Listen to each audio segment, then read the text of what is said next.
there, welcome to Motorcycles and Misfits, coming to you from the Recycle Garage in sunny Santa Cruz, California.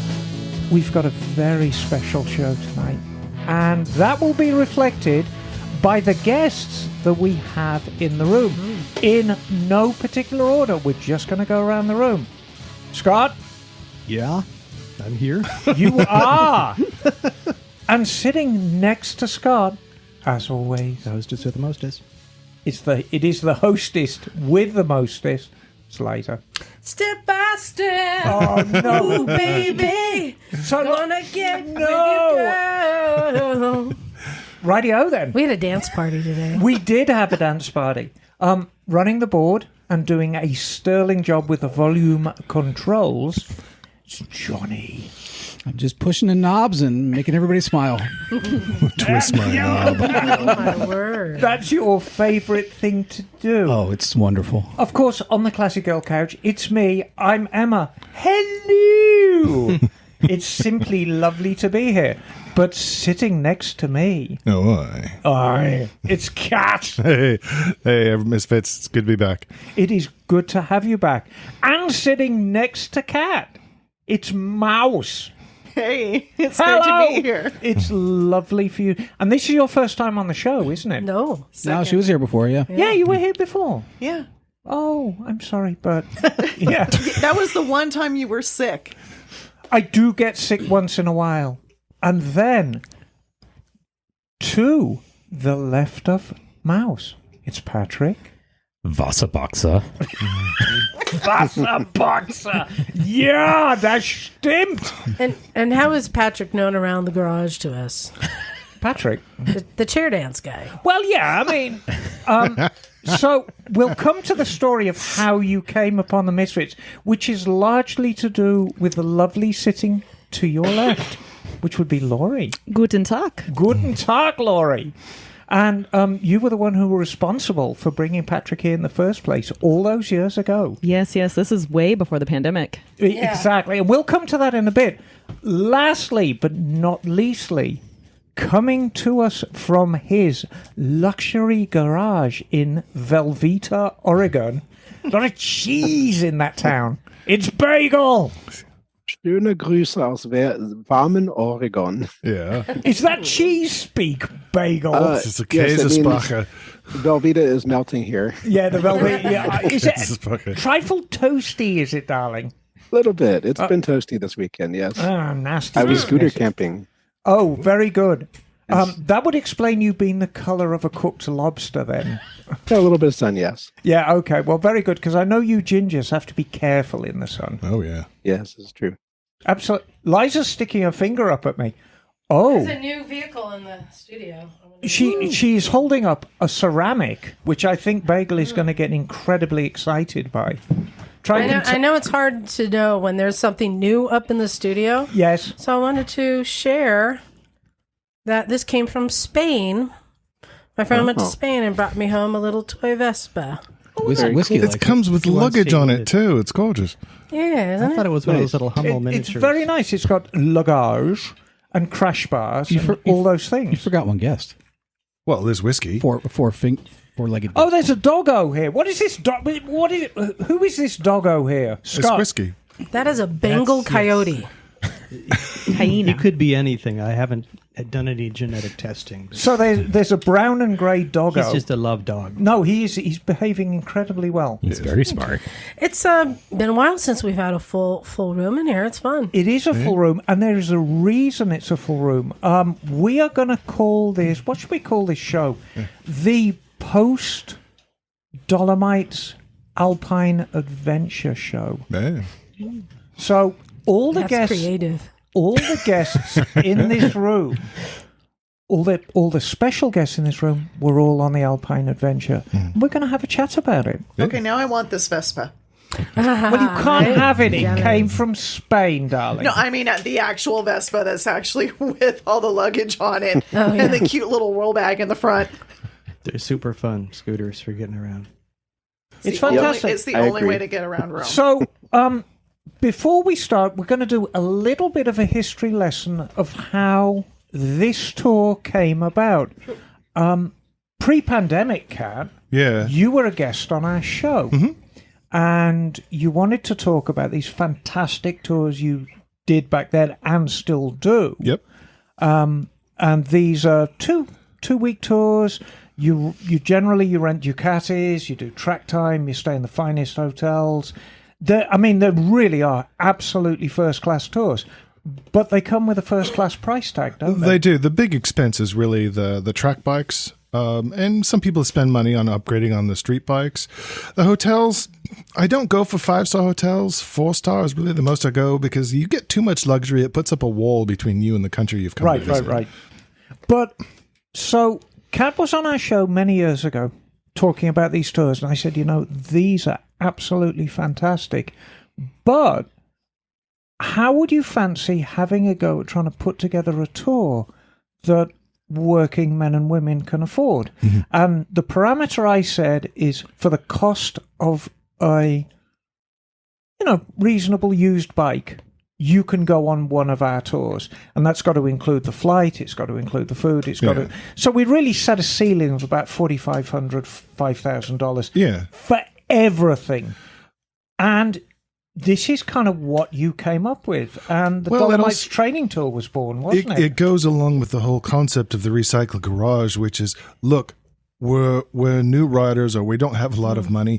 We need to learn how to do things. We're going to teach each other how to change our oil, how to adjust our chain, how to adjust our valves if it gets tough. It's a lot about passing knowledge on. I said, okay, let's replicate that on and have a Motorcycles and Misfits tour where we're not just having you pay for a tour guide. No, we're going to teach you what you need to know to be able to make one of these trips yourself. Right.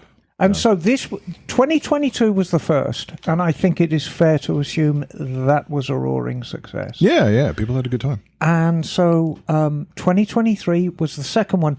We did a tour following that, and we're going to do a standalone show on that one. Did you revisit your friend the cop? Yes. Yes, I actually... You saw him again? I did. And he glared at me. He glared at me from the front seat of his Alfa Romeo. But he didn't see me glaring back at him because I had a black visor, you see. But he knew it was me. I knew that. So there we are. But 2023 was a roaring success. And what we have in the studio this week, we have Kat, of course, who organises them. Nancy, a.k.a. Mouse, who really does... You're both the same person? No one's ever explained that to me.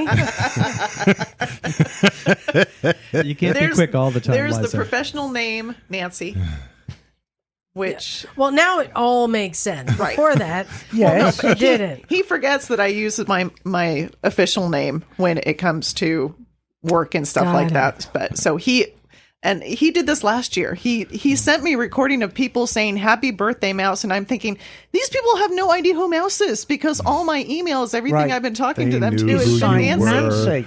They knew who you were. But Nancy does a sterling job of making sure that everyone has the correct documentation, that all the transfers are in place, that just this mountain of administration you take on with no complaining at all. You're extremely good at it. There's no hiccups with it. Is there complaining, Kat? There's complaining. There's complaining. Usually the biggest problem we have is people don't read their emails that we send them. Right. All the great wisdom that she spent so much time crafting and putting together, and she put these huge emails together, which surprise, surprise, people don't read. So we have to send them more than once. But it's part of the game. If this helps you at all, one thing I've learned in life: people ignore signs, but they pay attention to traffic cones. If you send them a letter attached to a traffic cone, they will pay attention. Okay. I think actually if you send them a letter attached to a brick thrown through their front window, they'd probably pay attention to that as well. So, so we have Kat and Nancy who actually organised the thing. And then we have our three lovely guests who actually went on the tour. And I don't know where to start. Patrick, I have questions. Yes. I have questions. Let's start with, How many people were on last year's trip and how many people were on this year's trip? Similar number. This year was 21. Last year was the same, wasn't it? Yeah, I think we had maybe 18, 19. It came out about the same because we still had, four squadrons of 5 people. Are we talking riders or riders and passengers? Well, and that's Total just overall people. general people, because we do get couples who ride on the same bike, and Patrick and Laurie are a perfect example of that. And what we do with a big tour like this, we break people up into squadrons based on riding ability, desire of what you want to do, and it's very flexible. You can start off in one squadron and then graduate to another. Kat has always kind of led the fastest squadron. I always tend to lead the slowest one. But there's very little difference between the two in terms of fun. We just do... I'm in the squadron where we stop every couple of hours and have coffee and chow and take pictures and just have a good time. And the change this year... The dog on the side of the road that needs to be played with? Yes, exactly. The change this year is I've moved from only being in one squadron. I said, oh, you're going to take this particular route today. This group's going to take... Okay, I'm going to do that same route, and I'm going to bounce around from group to group and check in with people at the tops of mountain passes, and I'm going to be on the same route. But I'll run in through a number of different squadrons and making sure that everyone's okay. But let's start with Patrick and Laurie. Yeah. And we'll come to you, Scott, because you had your own experience, but from a couple's perspective. What did you expect from this trip before you left on it?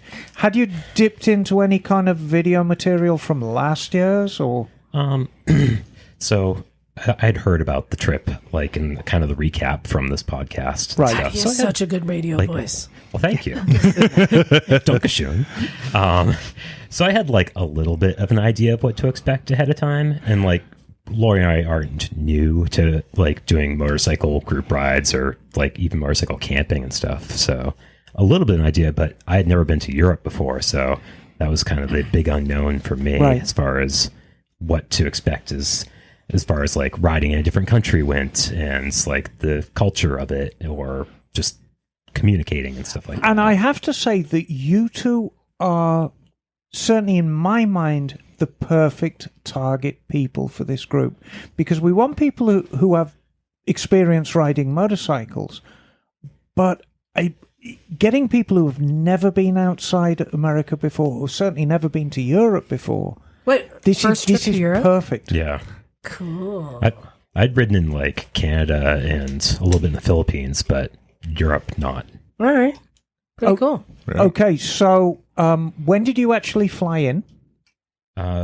We got in like the Tuesday before the trip. Yeah, Oh, because wow. you had quite a some time. long... So you had plenty of time to play around and explore Yes. Munich before we even showed up. We actually went down to Innsbruck, Austria, which we ended up riding through as part of the tour a few days later. Right. But and explored Innsbruck, which is a beautiful place and highly recommend. But And how were you getting around? just Train. train. Yeah. And how did you find public transit? Did you find it easy to use? It was fantastic. Right. Yeah. It was the easiest thing to do. It took a little bit of getting used to the very first or second ride, just to kind of figure out where you're going, which trains you need to take, which U-Bahn, which subway, whatever. But after a few, it was fantastic, and we absolutely miss it being back in California. And even at the humblest underground station, even at the humblest railway station, there's a machine that sells you tickets with 5 languages, and you just press the language you want, and they do everything for But you. none of them tell you how to punch your ticket. No. That's the big That's a grab key. bag. You Which gotta we do. punch that And they ticket. don't tell you that you have to press the door or you have to pull the lever on the door to get it to open. The doors do not open automatically on a German subway. However, You have to open it. Mouse did send an email that said that was going to happen, so we knew. Good. Because we read and them. you read it. Someone We read read it. the email. Someone read the email. So there we go. So you had fun traveling around on public transit. We came in. When did we come in, Nancy? Because we were on the same flight, Thursday or We came in Friday. 2 days before. Couple of days before.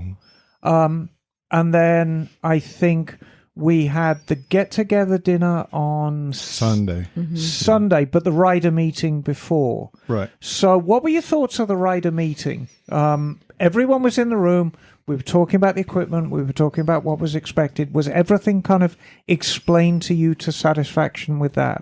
I mean, it was tough trying to figure out like in a new place with a whole bunch of new people and just trying to get like the lay of the land, I guess, was a whole thing to adapt to. With no air conditioning in the room. For some reason, none of the hotels have air conditioning. It's 90 degrees and 100% humidity. Europe is still battling with global warming just like everyone else is. Munich was never a place that needed air conditioning until the past few years, and now it's just getting oppressively hot.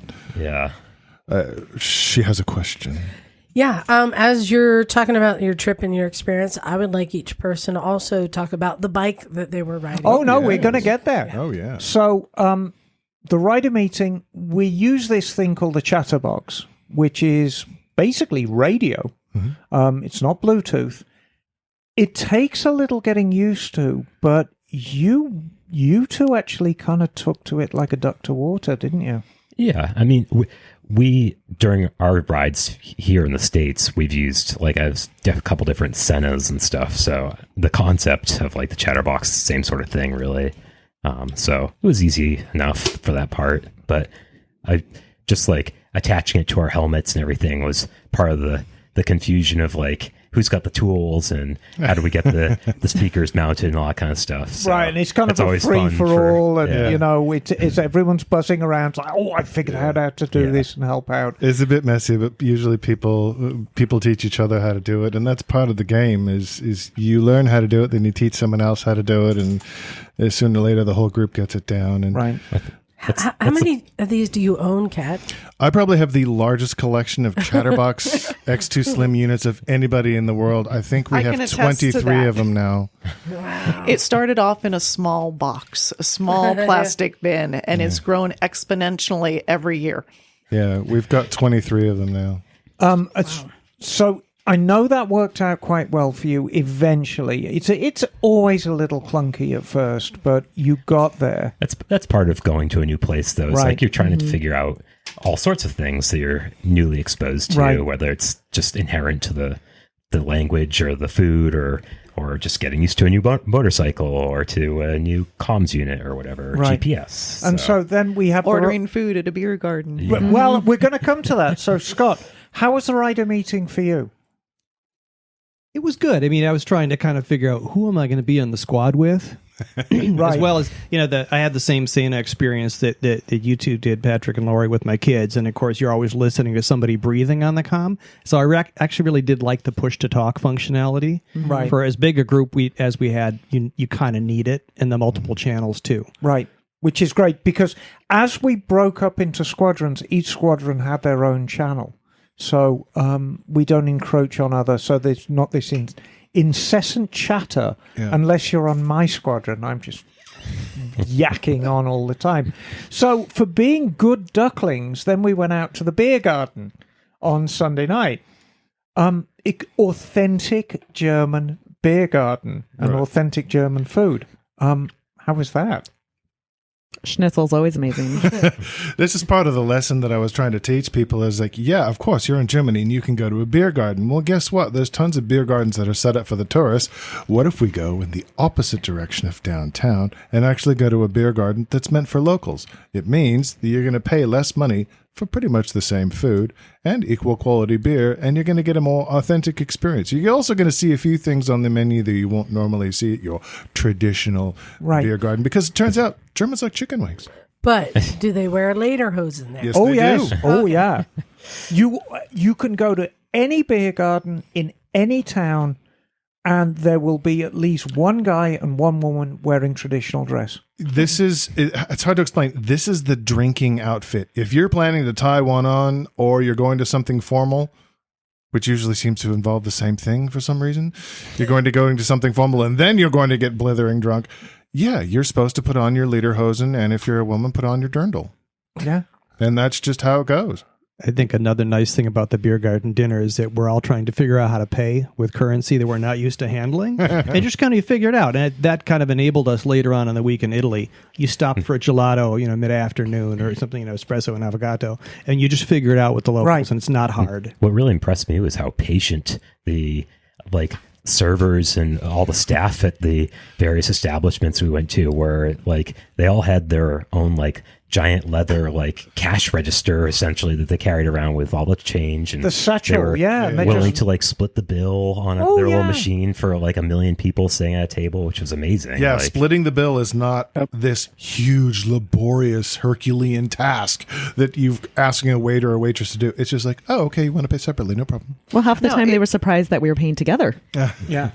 It's based strangely enough on an honesty system. Mm-hmm. They ask you what you ordered, because they have a list of everything that was ordered. They ask you what was actually yours, and then you pay for it. It's an honor-based system. Right. It's the same when you pump gas. You pump gas first, and then you pay for it afterwards. There's a concept. But, so, we had this authentic beer garden meal. We toddle back to the hotel, some of us with woolly heads. And this really is authentic. We're walking through a neighborhood to get to this beer garden. So we walk back to the hotel, which is about a 15-minute walk. And it's the big day. It's the big day. We collect the bikes. And the bike place is right across from the hotel. This is the largest... Is that the largest BMW dealer in Europe? It's the largest BMW dealer in Germany. I know that. I know it's Germany's largest one. But what's inside it, of course, is BTS, which is Bike Travel Service, the rental agency. They're inside it, and they have their own desk and offices as well. Right. It's a regular dealership. Oh, you got me excited there. You're talking about the Korean pop band. Oh, BTS? Yeah, well, they play there sometimes. Right. So what was your experience, Patrick, renting the bike? You got the bike you wanted. Yeah. So picked out ahead of time with Kat, since I knew we would be riding with Lori on the back, an appropriately sized motorcycle, since neither of us are the tallest people, and how much stuff we were going to bring. So what did you rent? So we ended up picking the BMW R1250R, and it was an amazing bike. They had a super fresh one for me. They only had I think 300 kilometers on it when I picked it up, to the point where I was wondering if I should bed the brake pads in or not, since it was so new. But it was just super shiny and beautiful. It had top case and side cases, and absolutely drop dead gorgeous paint scheme as well. I think yours was the most admired bike on the whole trip. Every parking lot, some crusty old German or Italian would come up and drool all over your bike. Emma, you were also drooling all over it. I thought it was a great looking bike. And the stupid thing is that is consistently the worst selling bike in the BMW lineup. Wait, no windshield or nothing? No, nope. Oh. Nothing. The Autobahn was really fun as a passenger. I think we were hull limited to about 100 miles per hour on that bike on the Autobahn. Wait, you sat on that teeny little seat back there? I did. Oh my heck. So, it's not that bad. It wasn't that bad. It was quite They roomy. are quite roomy. Yeah. Scott, what did you rent? R1250 GS. You got the GS, you got the big boy. Because you wanted to try something new, huh? I'm an old man. I can't change that much. Right. So, I've got an 09 GSA here, but I was a little worried that the GS be too tall, but since it's the rally package, not the adventure. Right.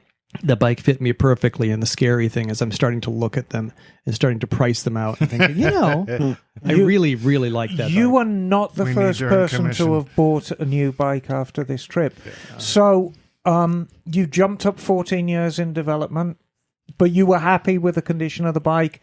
You were happy with your experience at BTS because, of course, they all speak fluent English.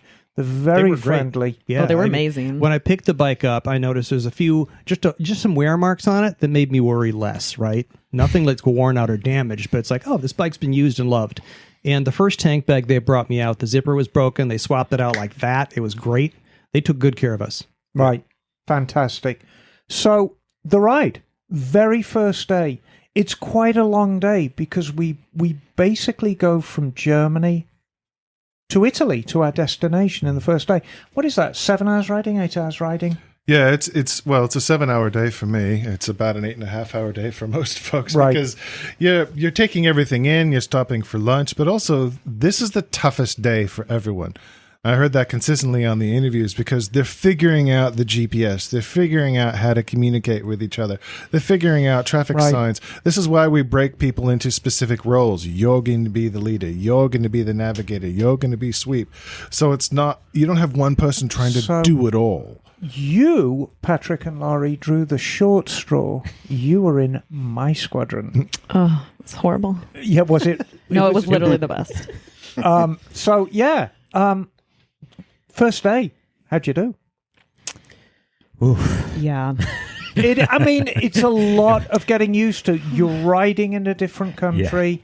Yeah. You are getting used to the bike. You're getting used to the each other navigation. You're getting used to the radio. It's a lot. Oh yeah, it's definitely a lot of learning. But Germany is a very organized place, and at least the little bit of traffic we did come across was very forgiving, and the roads are immaculate, and for the most part you didn't have to worry about cars weren't doing anything crazy like they do here around Santa Cruz. Yeah. So it was like as good as could be for having so many new things thrown at you at once. But after the first couple hours, it got much easier once we were out in the beautiful countryside. And I was going to say, along. What did you think of that scenery? Isn't that in just southern Germany?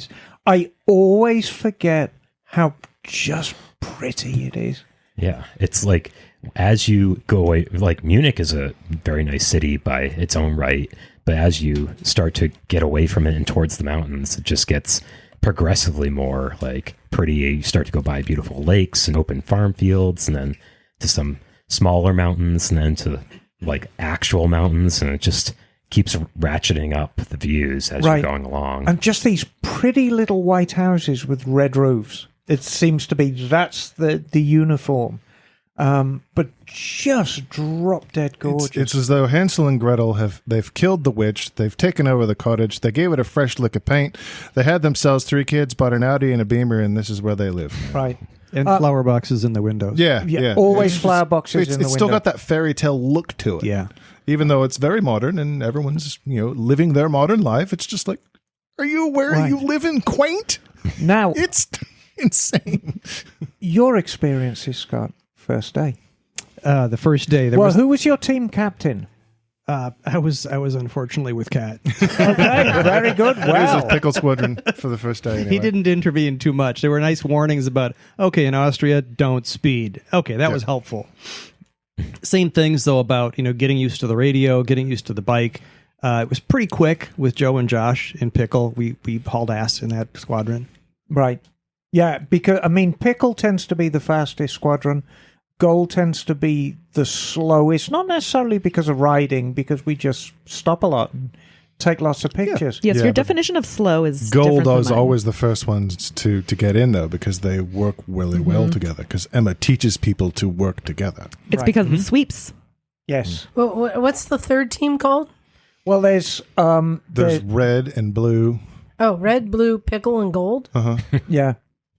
Am I missing a theme? Rogue Squadron. And Rogue Squadron. Rogue Squadron. Yeah, Rogue Squadron. Yes. Ragu is spaghetti sauce. Rogue. Okay, all four of them are all based off of Star Wars. Okay.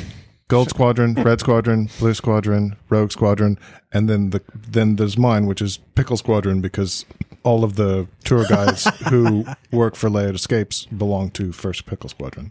You're going to explain the logo? Yeah, that's a story in itself, because the Germans, they don't say the shit hits the fan. What do the Germans say? It's some shite. Yes, but there's something about pickles going up your bottom. No. This is my Italian partner. My Italian partner Enrico says, as soon as the tour starts, the air becomes filled with invisible flying cucumbers. And you never know when you as a tour guide are going to have one of those pickles fly straight up your ass. And examples of pickles are, hey, Kat, I think I left my passport in the other hotel. Oh, okay. And the other one we got, but just before this tour was, hey, Kat, we're at the top of Passer Pordoi, and both of our bikes won't start. Really? Both of your bikes? Yeah? Tell me, was your bike smoking a little bit today? Yeah, actually, it was. You filled both bikes with diesel fuel. Oh. Ooh. But now And you know how to diagnose. That's a pickle. Or that's a cucumber, and you've got to turn it into a pickle. So Well, Kat, if you spend enough time looking around this room, we'll see if you can find all of the Star Wars things in it, Right. which there are many. But, it's things come up and you just have to deal with them. I remember somebody on the trip came to me very, very panicked and said, I've lost my passport. I've lost my driving license. And I'm like, okay. And of course, inside you're like, oh, fuck. Yep. But you think, okay. When was the last time you had them? And, well, I had them this. So what we can do is we'll get in touch with the consulate and we can actually get it so we can get you home. But more immediately, we need to figure out a way of getting you to ride the bike. Do you have your American license? Yes. Well, in a pinch, that will do. It's not strictly speaking legal, but you can at least ride the bike. yeah. I think I suggested go back and just thoroughly check the area that your bike is in.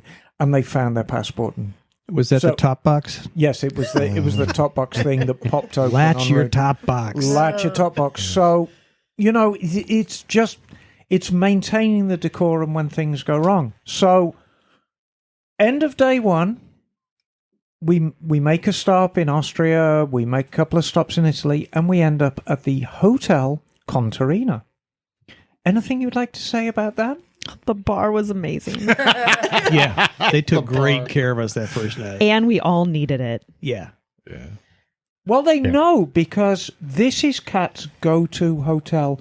So they know we've been riding all day. They know we're filthy and grouchy and tired and hungry and thirsty.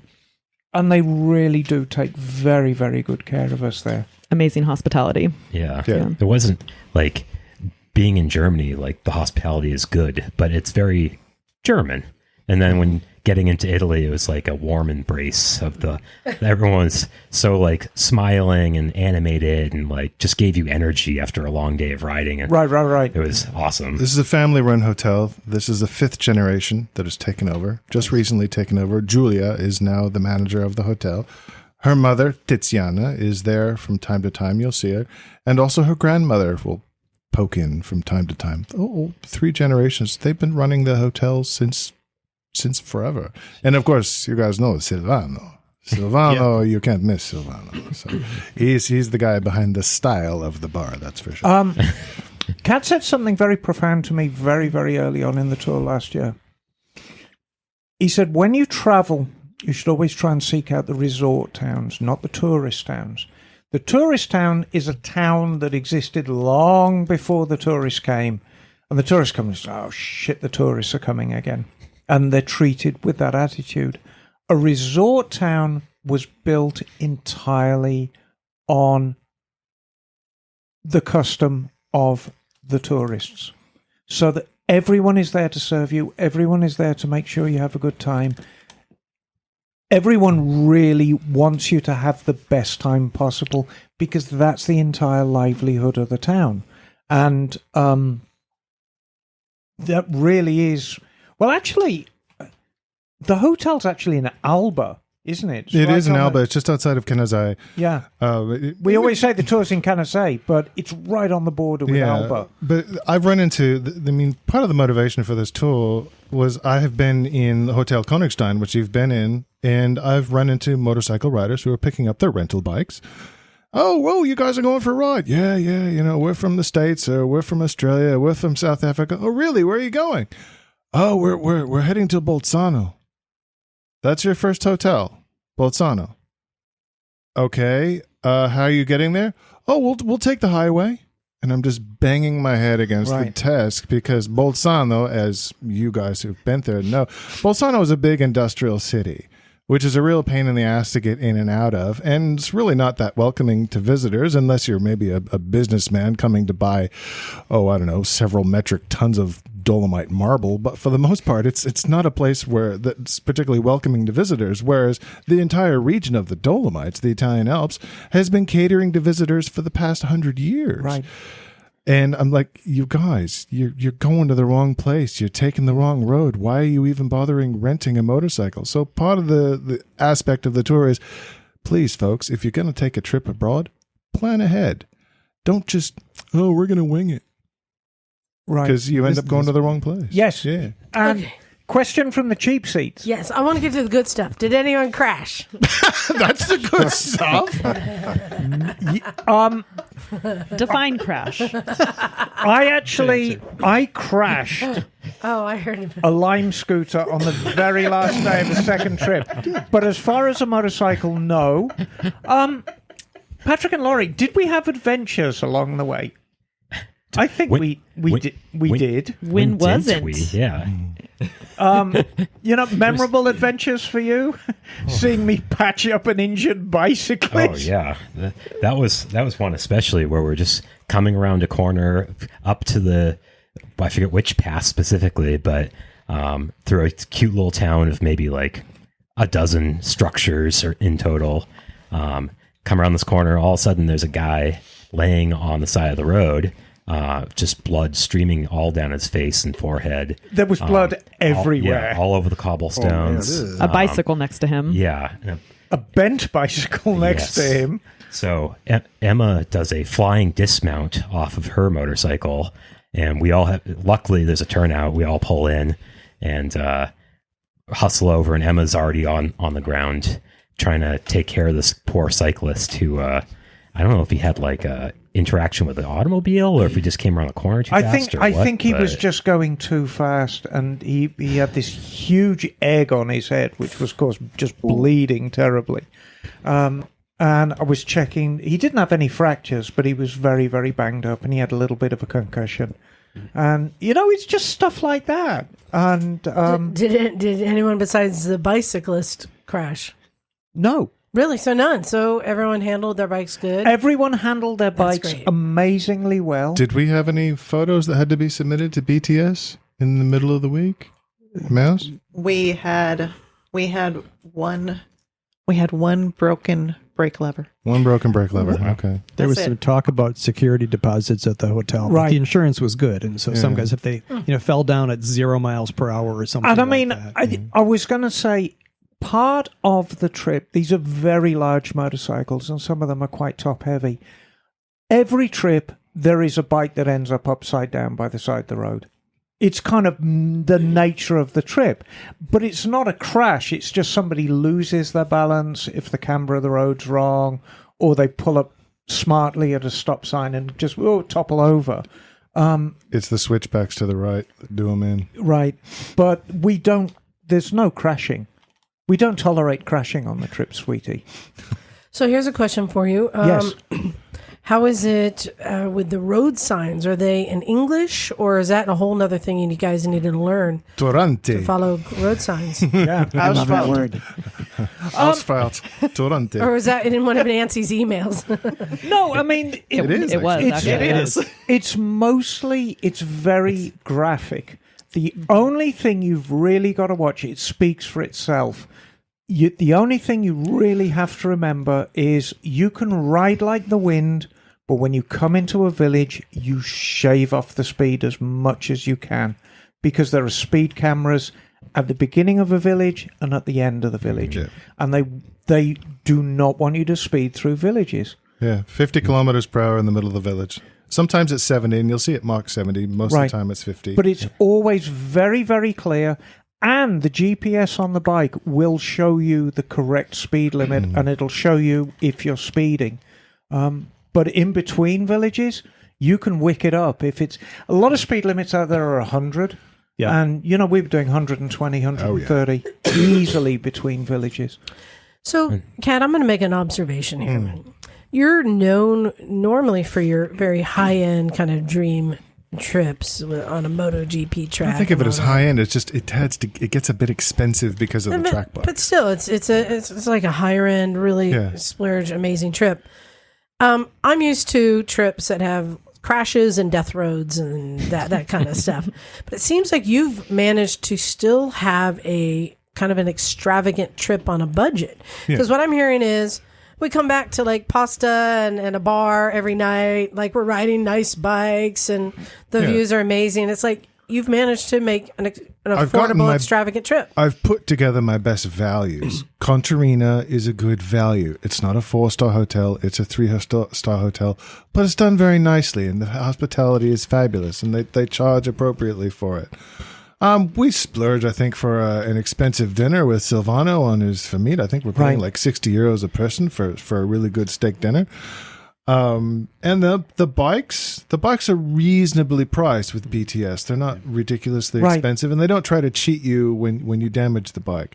So I'm giving you my best values. Yeah. And I go back to my original concept. If you are clever with the flight, and the flight really is everything.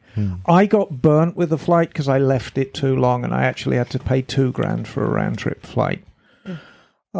But if you're clever with a flight, you can do the flights, the vacation, the food, the booze, the gas, everything for under $4,500. Yeah. Easily. Yeah. Mm-hmm. Everything. And that is the cost of a cheap used bike. I've got a 2006 SV650 down at Mototown right now for that money. So that's the cost of the trip. Yeah. All right, we should talk about day 2, because day 2 was a trial. Well, no, day 2 was the best ever day for a lot of people. So you're going on a different ride every day. Well, you choose your ride, and so what you need to do now at the end of day 1 of riding, we're all installed at the Hotel Contarina. We've showered, we've washed the funk off, and we have this little brochure which Scott has passed to Liza, and you choose with your squadron the route you want to take that day. Now, if I remember right, day 1 was beautiful and sunny. Yes. Day 2 was beautiful and sunny. It was good. Day 3 was peeing down. It was day 3. Sorry, Well, it was the end of day 2. The rain started coming in. Right. Oh, jeez. Oh, jeez. Oh, Scott touched a thing. Scott smashing touched up the the thing. joint. Too close to the Poor wall. whiskey woke up. So you choose, and there are routes there that are 3 hours long. And what you can do a 3-hour route, come back, have a little bit of lunch, and then do a 4-hour route in the afternoon. You can do the Stelvio, as Scott did, which is an 11-hour day. We did that Thursday. Yes. We made perfect use of that schedule. What I loved about day 2 is like now you're on your own. Mm-hmm. And so Josh and Joe and I took off, and we did the the 3 passes. Right. Stelvio. The recommended one. We did Stelvio Thursday. Okay. Wednesday, we set out to do Stelvio, but the weather sucked. Right. And so Bolzano was our Waterloo Okay. with all the rain coming down. And we called it off at like 10 o'clock. It's like, we just don't want to do it. And one of the groups actually did do Stelvio on Wednesday, but we did Mengen Pass on Wednesday instead. And by like 11 a.m., we were out of the rain. It was awesome riding. We had a great time. And I wish we had done that, because we tried to do Stelvio on Thursday, just the day after you. No, Mengen. We tried to do Mengen. Yeah. And the pass was closed Right. because they had a landslide. We got so lucky. You got really So lucky. you guys really were lucky. And that's when we actually, so it's the funniest thing. We were coming back from Mangan, and we were just cruising around. And by this time, Patrick and Laurie had split off on their own, and they were doing Patrick and Laurie things because they're newlyweds and they're just so cute. They look big with each other. They don't want people around. And we're listening to the radio, and suddenly this chatter comes up. And I'm like, that's Patrick. And it gets louder and louder, and then they appear miles away from the hotel, and they just go, boom, come in the other direction. I'm like, what? How wild is that? We were just littering the entire Dolomites with people from the United States on this tour, apparently.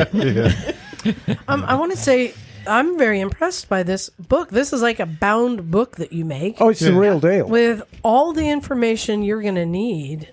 And then I see that Scott has even written notes in there, and I made it my journal. you made, and which is really, this is really Great. Yeah, we designed it so that there were extra pages in the back, and everyone gets a pen that's shipped to them. Everything is shipped to them before they leave, so they can make notes. This is encouraged. This is part of learning to do it yourself. And if you look on the cover, there's a delightful picture of me and Kat. Yes. All right, I would like to talk to the entire motorcycling community about something that is not delightful and something that I, frankly, am just fed up with because I've been doing this for 10 years now, and you know what? I am sick of motorcycle gear that calls itself wet weather gear. It isn't. There's no such thing. Exactly. There is no such thing. It's always the crotch. Oh, it's always It was the boots Oh, the boots. and the gloves. okay. If I've never had a pair of quote rain gloves that were worth their salt for more than 30 minutes in a downpour. They become giant sponges, and yet manufacturers keep calling this stuff rain gear. It's not. Why do they keep doing this, and why do we, as the riding community, keep accepting it? Including Gore-Tex gloves? Yeah, Gore-Tex is the worst. Gore-Tex, it won't absorb water. No, it will within 30 minutes. It'll completely absorb water.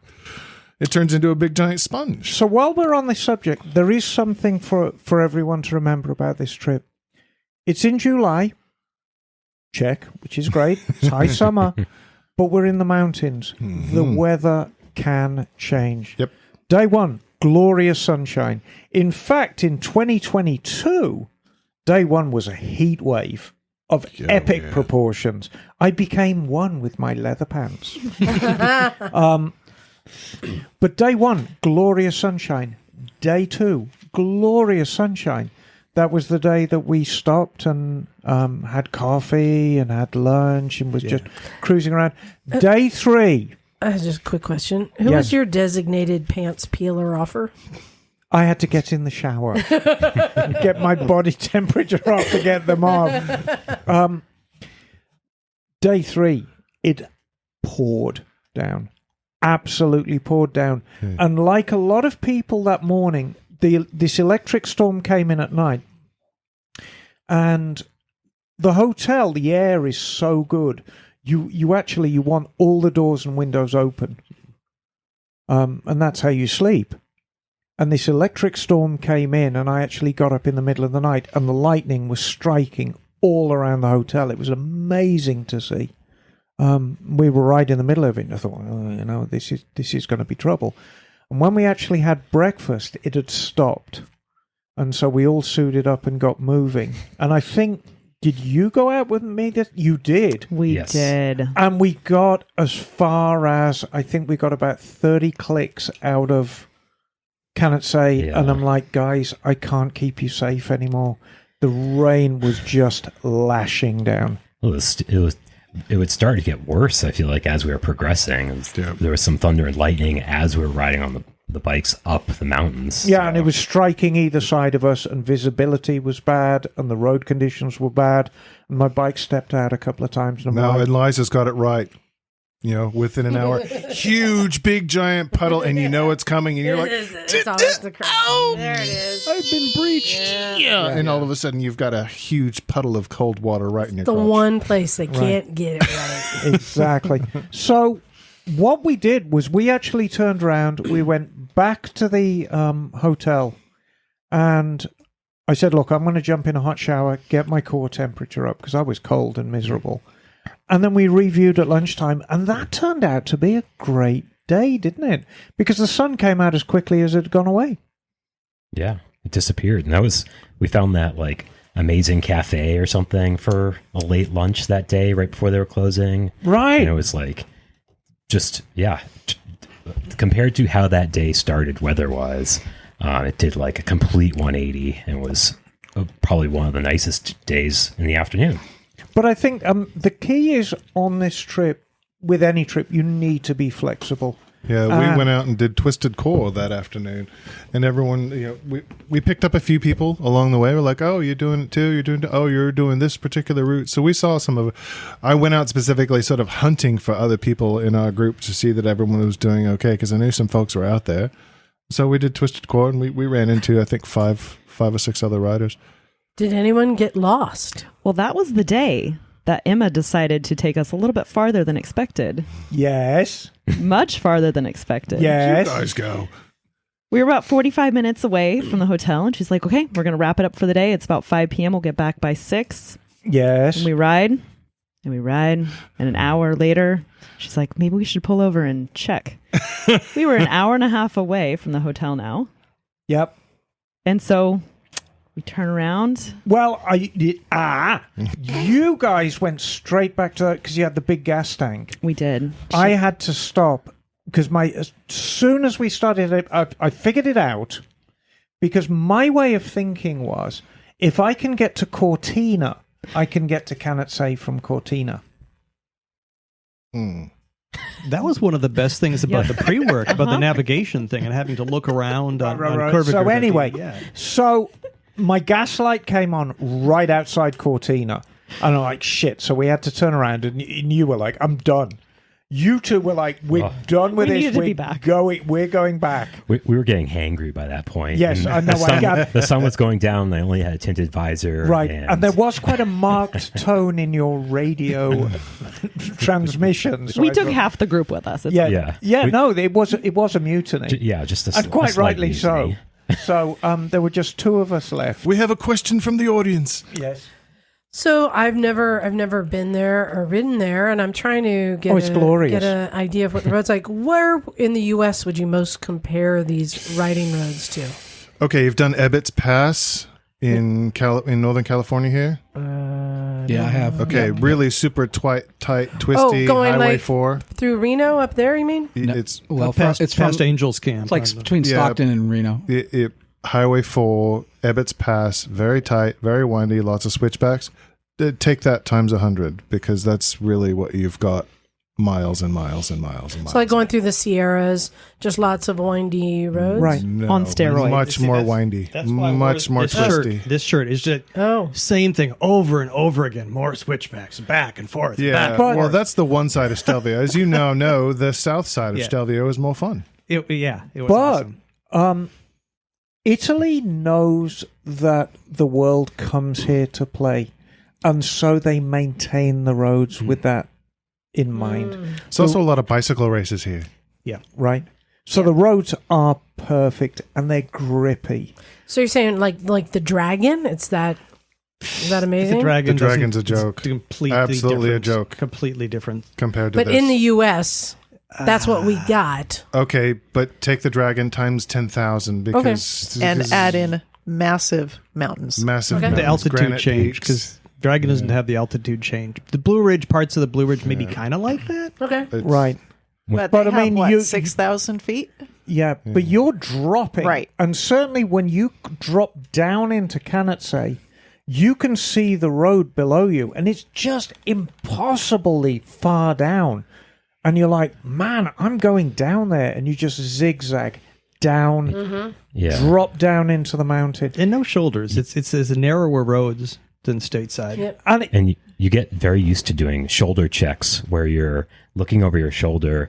Yeah. In a approaching an apex with switchback, but you're looking up maybe a couple hundred feet or Up and more. back, because you're up looking and for back big... Good, you're to doing like figure out if there's traffic coming down because the roads are tight and the elevation changes that much in just a Right. short distance. Or a car passing a bicycle, and you got to really spot that ahead of time. All right. Bagel, have you been where they're talking about? I have not really. I've been to kind of the very western part of Italy, near kind of near the French Alps, but haven't really gone up any big passes. Because are they talking like Babusar? Yeah, I think Is that what it's- we're talking about? Okay, I got to put it's it in similar Yeah, that to makes sense. that, yeah. Pakistan language. Okay, But- great. I sent you a video with video of it. I mean, It'll be in the show notes. People can see the video of the tour. I've been doing this, riding bikes for a long, long time. This is by far the most challenging riding I've ever done, but it's also by far the most rewarding because you push yourself to do well and you get good. You get really, really good. I know your riding improved amazingly over the course of a week. Yours too, probably, Scott. I think so, honestly. Yeah.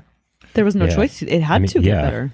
When you're riding all day, every day for days on end, like you have no choice but to get better. And like it between the start of the trip and the end, like can't even compare like how much more proficient I am now, especially with Lori on the back, like as far as doing twisty roads and you two were absolute troopers. It was amazing to watch how you hustled that BMW around with Laurie on the back. It was beautiful to watch.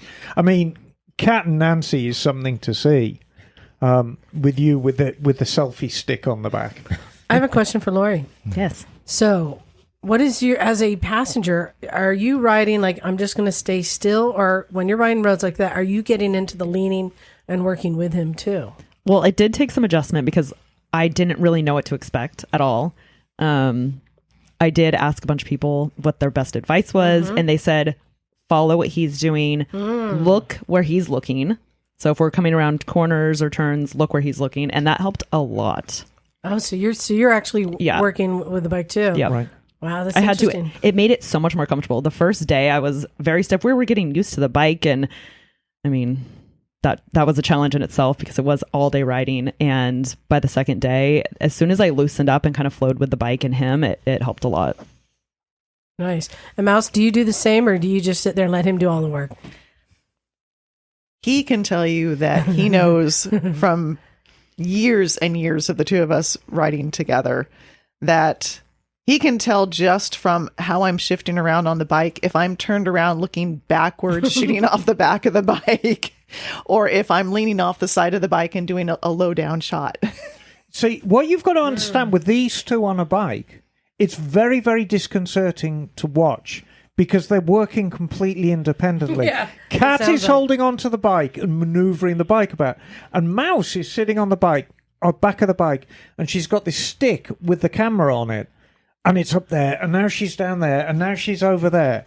And it's incredible to watch. And in the meantime, they just overtook you on the apex of a turn completely safely. It's a wild ride. It really is. We've gotten kind of good at it. Highlights of the trip, Patrick and Laurie, that you would like to share. Let's start with you, Laurie.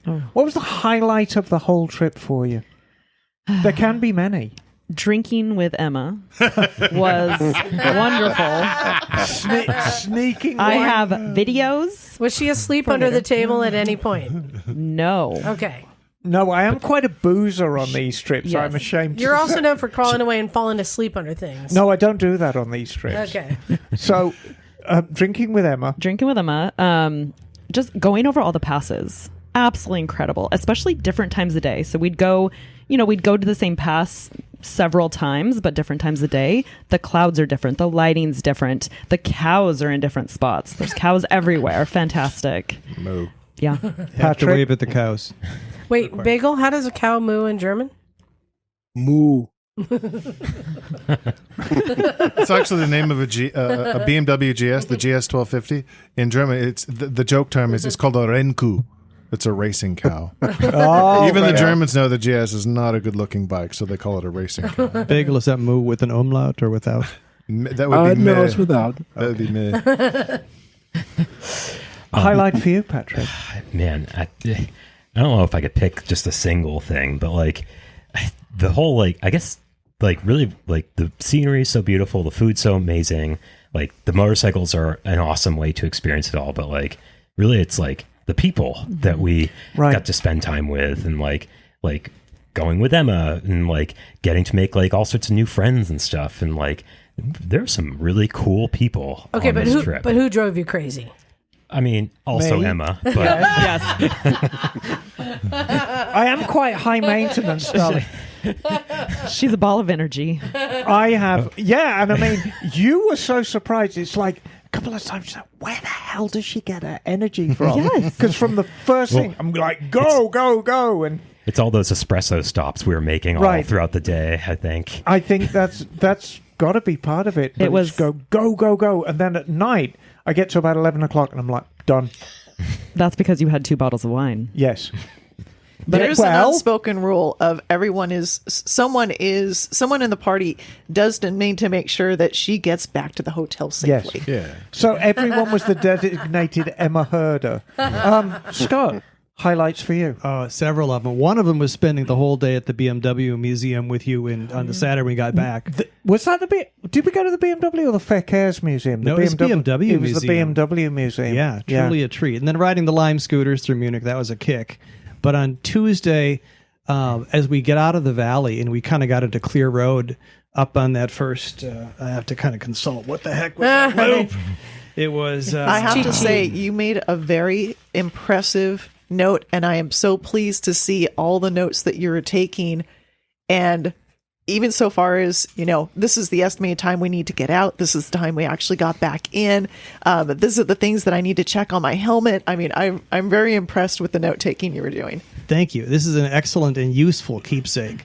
We did sell around on Tuesday, and like mid-morning, actually it's shortly before lunch, we're going up these sweepers. We're completely out of the traffic, and we're in these switchbacks, and she's like, this is amazing. And that was one of those moments that really hit. Just the aha. Yeah. And then that afternoon, the three of us, Joe and Josh and I, stopped. That's when you had Kat and Nancy just passed us on the GS, and you were heading out someplace else. And we stopped for a mid-afternoon gelato. And just, this beautiful little balcony in a small town, and the bike's there. Of course, the Stelvio thing was cool. Did the tourist thing, got a couple of T-shirts and pins and stickers. And Of course. But I mean, let's go there. Any bad experiences at all on the trip with people, with equipment, with? No, I don't think so. And I know you mean that truthfully. Yeah, Patrick. No, like it's rare that I feel like you have a vacation, which is what this is. Like it's a really awesome vacation where something doesn't happen that like kind of throws you off for a little while or something, or upsets you about like the travel or experience or something. But like, this is like, there was some like little rough spots here and there, but like overall, like this was an incredible trip. Like Scott? So much fun.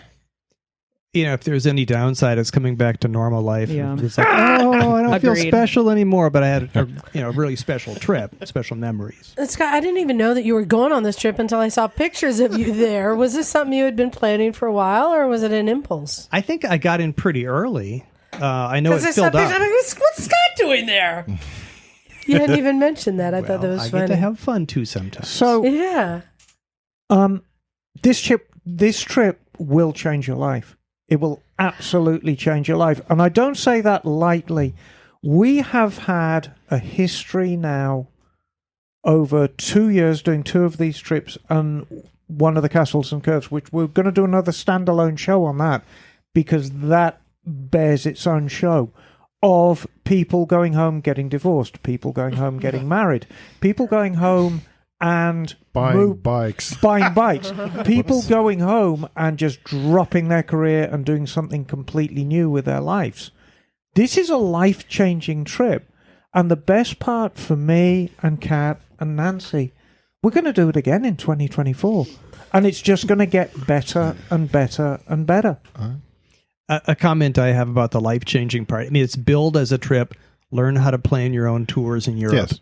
And I've ridden around other countries before. Yeah, and you got the ask skills, me, man. why the hell did I book? It's like, because on the other trips, I've been like following my buddies around, people I work with, whatever, and doing this trip with. And now I know how to do it myself, and a lot more confident doing that than I would have been otherwise. I think that actually really ties into a question that I wanted to ask the three of you, is that what are you most proud of accomplishing at the end of this tour or at the end of this trip? Yeah, and I'd like to just add on to that. What did you learn from this trip that you can apply on your own? I think for me, the reason Patrick and I booked this trip was because we were talking to Emma and she said, this will change your life. I didn't know what that meant. But coming back from the trip, Now you do. Yeah, it's given me a new perspective on living. Right. Yeah. It's deep. Yeah. But I can literally do anything I want to. I can go anywhere I want to. I can adventure in a different way than getting in a car and driving around. So would you just sum it up and say life is better with schnitzel? Oh, by far. Life is better with German beer and Aperol Spritz. Lots of Hefeweizens and Radlers. But no, let's make this simple. Could you do this trip on your own next year? Yeah. Yeah, totally. But it's more fun with Right, other of people. course, it's always fun. There's nothing better in the world than riding with your friends. Nothing better in the world than that. But you could do it on your own. Mm-hmm. Scott? Yeah, it unlocks the door, right? I mean, you sent us that pre-work on the GPS and planning routes, and I failed it multiple times. Said, "Oh, too boring, too boring, too boring." It's like, oh, you put all the curvy routes in Germany and nothing in Italy. And it's like, yeah, good point. But after running with the GPS and learning how to trust the bitch, as Josh and I called it, and how to deal with four screens in the cockpit, because you got the TFT on the bike, and the GPS is above that, and then the thumb wheel for the GPS too, and then I had my phone for no reason at all on a mount, and then the Insta360 camera, which was worthwhile. Yeah. But, So, yes. I have a question for Cat and Mouse. Seems like you've put a lot of work into creating this book that tells you everything, including how to put in all the waypoints for each route, how long to take, all the things. Have you thought of offering that book for sale to people who aren't necessarily on your trip but want to go there? It would. Okay. It would take. Okay. It would take you hours and hours to put in the waypoints, but honestly, the waypoints are not the secret sauce. The secret sauce is knowing how to go to the Dolomites and going, oh, that's a mountain pass road. Right. Yeah, you see the elevation changes, see the elevation change. Oh, see the curves? Yep. Oh, I bet you there's a gas station there in that town. And then you can do it. Right. You can do it on your own. You don't Right. need to buy the book. The You need booklet, to learn how to do it, how to make the book yourself. the booklet only becomes relevant to that trip. It'd be like having a booklet, how to speak Italian, but we're all speaking French. The booklet is part of the trip, and the trip is part of the booklet. All right, I have another question for you. You've ridden in a lot of places all over this world, and you said like the Dragon, which is really one of the U.S.'s like biggest like attractions for a curvy road, not so great. So I would like to know. It's I would like 11 to know miles. what are your top 5 in the world riding destinations. Well, we haven't been to all of them yet. Yeah. All right, well, but so far, what are your top 5, and where does this fall in the top 5? Well, the Spanish Pyrenees have a lot of the things that the Dolomites have, but they're not quite as visually stunning. But the things the Spanish Pyrenees have over the Italian Alps is they have less traffic. Yes. The Pyrenees are an absolute blast. I tell everyone you have to do the Italian Alps at least once, just because it's just so crazy. Passo Mengen is sort of you got to be a serious rider to make it to the top of Passo Mengen. That's like a qualifier. It's a very difficult road. To me, Stelvio's for tourists. Mengen is for serious riders who really want to challenge themselves. What's so difficult about it? It's very, very narrow, and it's very, very, very tight and twisty. It's nuts. There's barely enough room on it for one car. As he likes to say, this is someplace you'll never see a tourist bus. Yeah, no tourist bus could make it here. Yep. Yeah. I think of other places. I mean, I think Highway 36, Serpent to the Sea in Northern California is a fabulous road. Oh, right. You know, You have T-shirts we've got for one that. here. Yeah, we've Yeah, got we one do. here. Yeah. I think that's a true Northern California road. But I think the upshot, and I promise you this isn't the hard sell, because, I'm not a saleswoman, but sign up for the 2024 trip. Actually, it is the I think greatest Sorry. time you will have. I think if you just see pictures, they speak for themselves. Well, we'll put a link for the Put a video. link to the video. Yeah. I mean, Yeah. people are happy. They're having fun. They're figuring stuff out. There's occasional moments of God damn this shit, and that's gonna happen anywhere. Oh God, it's a Fiat Panda. for the Right. for the cost of a cheap used motorcycle. But- you can get this, and But it's the joy of seeing people accomplish something and realize, get over their fear. This is really something Right. that I always end up coming back to is it's the fear of the unknown. Can Right. I do this? Everyone comes back with a better sense of confidence, a better sense of self. They're not afraid. For me, coming back to the U.S. I don't want to sound that I'm not grateful for my country. But coming back to the U.S. was a big letdown. I agree. Well, it's dirty, nothing different. works. It's just different. We don't take care of our people. Yeah. Right. We don't take And care the of our infrastructure. public spaces. Well, I'm going to add to what you're saying about it's life changing. And you guys tell me if this is true, because I say the same for going to Pakistan, life changing. Yeah, but definitely. what it is traveling someplace like this gives you a different perspective on life. It's a much broader perspective. A different perspective. And that's when you say life changing. Right. Is that you have a different perspective on life when you come back. And that is kind of fascinating. I mean, I guess that's just part of the travel in general. Exactly. Yeah. And personal growth is always great. And, you start off as person X. You go on a trip like this and you have all these experiences and you ride your motorcycle in a different way and you eat different food and you talk a different language and you experience this different culture. And then you come back as person Y. It's fantastic. I have another question for Kat. Mm-hmm. Could you do the same tour on Vespas? See where I'm going, Bagel? Yes, we have talked about this. Yeah, you can. But again, this is where Bagel and there's a but. This is where Bagel and I differ. I have not actually. We've seen him. We've seen them up there. There are groups of Vespas up there, and like I'll clap and I get a big thumbs up to the guys who are doing it. But to me, it just wouldn't be as much fun for me because I want to take that turn at a proper speed. I love the Vespa for what it's for getting around the city and using it for what it's for. I want the right tool for the job, but I will give a big thumbs up to guys who take that little teeny bike. Oh, Bagel makes it the right tool. Up into the high mountains like that. Is it possible? Yeah. I would have to find out where to get Vespas, though. That's the tricky part. I think Italy. Yes. Yeah, you'd have to get them out of Milan. I think you would have to get them because I can see day 1 and day 5 being a bit of a problem, just covering that distance in that space of time. Well, Bagel, could you see yourself putting together a tour? Do you think you could get enough people to come on a tour? Oh, I think we could probably arrange that.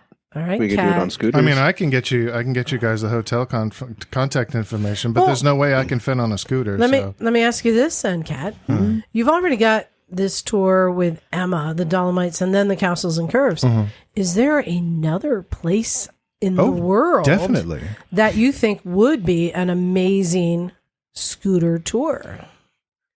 And I want to see if it's a place Bagel's already been or not. I want to see what do you think? I'd say probably then that another one because we're planning on trying to make a Tuscany tour. Oh, that would be good perfect because there are hills, but they're not as steep. They're not going to be as restrictive. It's going to be more sweepers and hills, not heavy big mountain passes, which are just going to load up a tiny little scooter's engine. But lots more sweepy stuff. And it's a place where scooters abound. These scooters see back and forth between the towns. They'll be fine.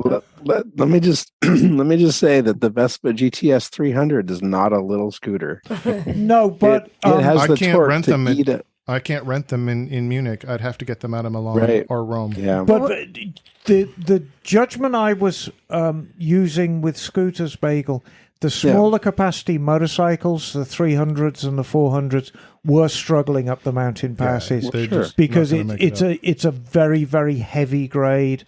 Yes, a lot of and those are much heavier bikes than a Vespa is with the same engine size. It was fun to be able to haul ass up that stuff with a big bike. That 1250 just ripped that stuff up. We would, every time we see scooters in the Alps, we fly right by them. But it's a different experience. But it'd be a different experience and a fun one nevertheless. So look. Well, I was wondering if maybe I could ride my Vespa over there and join you guys on a tour. You're welcome. Challenge. Challenge is thrown. Yeah, that is something I have been considering for a long time and would love to do it. So maybe. Here's what we're going to do. We'll put the feelers out just as we did at this time last year. If you are interested in signing up for the 24 trip, just send a little note. I mean, we're not taking names or, anything formal right now. Just give us an idea of numbers. We are going to make a couple of changes to the trip. Oh, who messed it up? Who Nobody, did something wrong? You had to make a Nobody rule. messed it There's up. nobody on this tour. Nobody messed it up. The only real change to the tour, and you've got to bear in mind that this was included in the cost of the tour from day one. We're going to make graduation from Yamaha Champ U School mandatory. Love it. Big thumbs up from Yeah. Scott. Yeah. There's no skating on that because that's the only yardstick we have of riding ability, and we don't want anyone to get above their depth. And the only other thing I was thinking, Kat, is we're not even going to mess around with the 2 tiers of the insurance for BTS. No, Let's just include... we could include it. So the insurance, and the other thing I would like to do for Liza's benefit is I'd like to have the tour 1 month earlier. There you go. I'd like to run it in June. You know Which what that will means, release Emma? that will release me to go to Vintage Days, which is very upsetting to me. I'm going to that say I I'm on the fence because it's pros and cons. Yeah. Because this has been our thing that Emma can't come to, and it's like, but now Emma can. Okay, no, But she's really it's good at It's the good. vintage stuff. I know. And so those are going to be That's 1, amazing. 2, 3. Now, what we were talking about, when you rent the bikes, the standard bike rental agreement is you have a $500 deductible. And let me tell you how deductibles work. If you do $501 worth of damage to the bike and you return it, the BTS will say, oh, can I have $500, please? And they will take $500 for you and they will pay $1 and then the bike gets repaired. There is an option for €50 that is reduced down to $100. And just about everybody takes it because you could bring back the bike in pieces, and the most you will pay is €100. Well, because everyone says, I'm not going to drop the bike. I'm not going to wreck the bike. And then what happens is they put down their foot on an off camber and they fall over. And an engine case and a muffler and a brake lever. It soon mounts up. So I think Champ U, mandatory. Yep. You've got to graduate. Yes. If you want to come on our tour, you have to graduate from Yamaha Champ Now, U. are they available all over the country? Or? Yeah. Oh, it's online. It's online. online. Oh, it's online. It's online. Oh, okay. I took that after teaching for 33 years, and there Right. was stuff in Champ U that we didn't cover. We don't cover in the basic class. Right. I liked it so much And I this signed is- up my son for it. And this is Fast Freddy Spencer's This like school. driver's Yeah. ed Yeah, actually- online. Yeah. This Except for it's cool. Way better. I want everyone to be quiet, and I want Scott to say that again. Yeah. Yeah. So, of course, I completed the thing online. I learned things in that class that we don't cover in the basic class after teaching for MSF, CMSP for over 30 years. And I liked it so much I signed my son up for it because he's 20 and I want him to survive. Right. There you go. Thank you. Yeah. So, Champ U, graduation mandatory. We're going to include, and this is going to get rolled into the cost, we're going to include the insurance, so the maximum deductible on any of the bikes is $100. Everybody takes it, so I even give people the option. Yep. And then number 3, we'll move it to June. Yep. 1, 2, 3. Sign up for 2024. It is the best time you will have. Yeah, I'll have to go through and make things live to available for sign up in about a month. It'll be available for sign up, but we won't have exact dates yet until I get all my track dates, and then I have to squeeze in the Motorcycles and Misfits dates in between my track dates. But yeah, so right now we'll be doing Dolomites tour, we'll be doing the Castles and Curves tour, and I want to make sure that people understand these are 2 separate tours. So we're going to do another standalone show with your permission, Liza, about the Castles and Curves They're and 2 get in the very guests. different tours. They are very different I'm going to tours. be gone in a couple weeks, so So that will be an ideal opportunity, and we'll get... well, Cat can't come for that. Yes, I know, because he's away with you. Yes. But Mouse can. Mouse I can. Yeah. So we'll get... She's Miss Castles. She knows more about the castles than I do. Right. I mean, it really was your tour, Mouse. I thought you were the castle and she's the curve. Nope. She's all about the castles. So how about while you're away, we'll get Mouse come down and we'll get a couple of guests who are on the tour and we'll talk about the Castles and Curves tour. Yeah, can I talk for a second about where Kat and I are going? It's exciting. Yeah. Well, first I wanted a big shout out and thanks to all, I'm calling it our UK group. Yeah. I put the word out for UK listeners who wanted to be a part of our tour somehow, some way, and created a WhatsApp group. And we've been posting questions. Kat's been posting questions and getting routes and suggestions, which is really helpful. I've got a few more questions for them too, but it's been very helpful. Hoping to kind of tell people where we're going, when we're going to be there, and have people come out, meet us, and join us. So I wanted to make sure if there's anyone else in the UK who would like to be a part of this group, just email me at motorcyclesandmisfits@gmail.com and I'll add you to the list. Yeah. No, I got great tips from the UK folks. Somebody suggested if we're going through the Peak District above the moors that we need to stop by the Cat and Fiddle pub. Yeah. Which apparently the pub, to get there, of course, you have to go on this amazing road. So I'm like, okay, Cat and Fiddle it is. Away we go. So we are going to the Cat and Fiddle in the middle of the Peak District. So we are going to be, you don't know this, Emma. I've arranged. What? Some special things we're going to be doing. One, I gave a little call to our friend Elsbeth Beard and asked if I could have a tour of her water tower home. Oh, and is she giving you the tour? Yeah.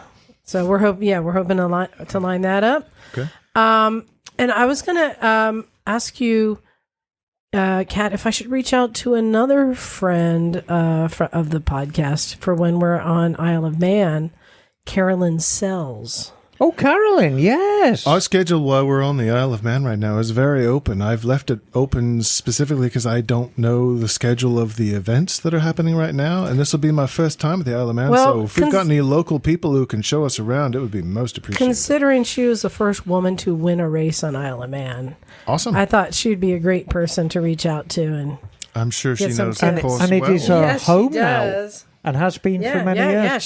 She grew up So, there. Fabulous. So we're going to go to Isle of Man during Manx, and this is the first year that Yuri Berrigan didn't get selected. Unfortunately. Poor Yuri. But we're planning on going to the Triumph Factory Mm-hmm. up in Birmingham. No, that's not how you say it, darling. Is Yuri still doing his porno videos? The last one I saw was a Civil War reenactment, Was so that it's hard to shaved tell. pig one? No, they weren't porno. They were like hip hop, weren't they? Wasn't he in the background of a hip hop? He's an actor who gets acting gigs. Yeah. So Okay, very good. wait, it's not Birmingham? So shades of hot. Birmingham. Oh, you actually use the H. Yes. Oh, I'm so used to. Do you know what English somebody? people Do you know what leaving out- somebody from Birmingham is actually called? Brummie. Well done. Yes. So we're going to go to the Triumph Factory. And I've put on my list some things I want to do, which is one, visit the Taskmaster House. Right. Which You got to show me has what this is. Or no where this idea is. what this is. I need to know where it is so I can put it on the map. It's nearish London. Right. Okay. You gotta let me know, otherwise I can't get Rather Unfortunately, big. you can't visit Britain's crookedest pub in Dudley anymore because it burnt down yesterday. It's very upsetting. And I want to go to Clarkson Farm. We are going to Diddley Squat. Oh, To Diddley God. Scott. Oh, that's great. Laura's I'm like, so "What?" excited for you. Lori's dream. I know, right? We're going But to Diddley Squat. And something that Please chase some sheep for me. oh my god, something that Kat threw on that I'm excited about too is Silverstone Raceway. Silverstone, yeah. Yes. This is where the MotoGP was just held today. Right. Yeah. It's the longest MotoGP circuit on the calendar. You going to get on the track or just to go Oh visit? God, I wish. But it turns out there's a hotel that's right on the track, which is only the second time I've run into this. The other one is this 4-star hotel on Brno circuit. So if I can figure out how to do a track and tour to Silverstone and stay on the circuit, that'd be fabulous. I just have to find somebody to provide. And then, bikes. we're not finished. And then somewhere, we haven't figured out where, we need to figure this out where, but another thing this is my list of all the amazing things in UK. I want to go see Speedway. Have you been to Speedway? Oh, many times, yeah. Do you guys know what Speedway is? We're trying to figure out somewhere while we're staying in Brecon, somewhere in Wales where they're holding Speedway. We will ride 3 hours out of our way just to go see Speedway. So if you don't know, Speedway is really in UK's version of flat track, but these are with no brakes. And it's a team sport, and teams travel to other teams' tracks, and they have like race night, and it's a team competition. Pool Pirates. And with Ivan Major. That's going back a few years. These bikes are a one speed? Yeah, single speed. A single speed, no brakes. And they just start sliding them in the corners. 500cc single, but stupidly quick. Crazy. All right, I'm game. Crazy. Yeah. Methanol burning. Are they? Oh, yeah. Run on methanol. They're wild. Oh, yeah. The smell is incredible. And they're so lightweight. It's basically like a Schwinn with a Triumph motor, right? Basically. Yeah. Yeah, they're so lightweight, and they just go out there and go on the track. You are going to have a brilliant time. But they have like their uniforms on and stuff, and there's scoring and which team won, and it's fascinating. That sounds amazing. Yeah, I saw a documentary on Speedway, which got me into it. Speedway. Is there anything else, Emma, that we're missing? That like Ace Cafe, Bike Shed? No, anything else? I was going to say you've got it covered. The best thing.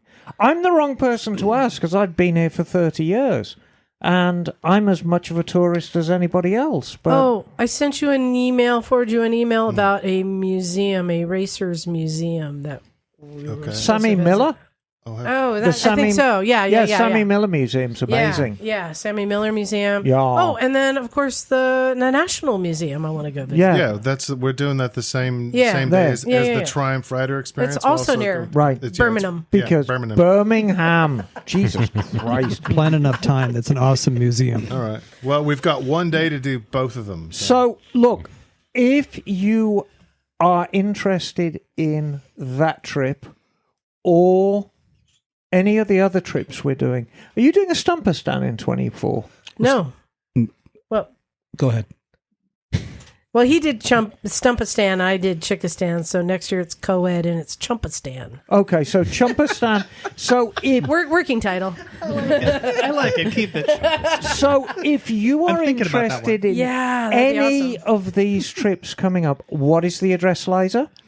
motorcyclesandmisfits@gmail.com. There you go. Oh, we also have the Hollister Rally on the calendar now too.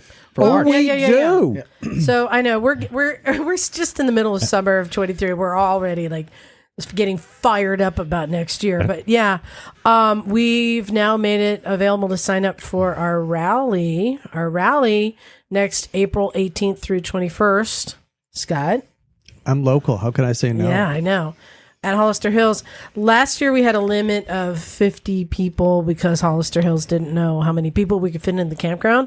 We had loads of space. So we're now making it a limit of 75 people. So for a weekend rally, it still is a small, intimate affair. And just like kind of your trips from that one location, there's so many different routes and riding you can do in Hollister, be it dirt, adventure, street, whatever. There's so long trips, short trips, similar kind of thing. Yeah, even though it's in Hollister Hills, which is basically a dirt track course, I took Rufus and I did all the street riding. You did great, except for the driveway to the campground. That was not a good experience.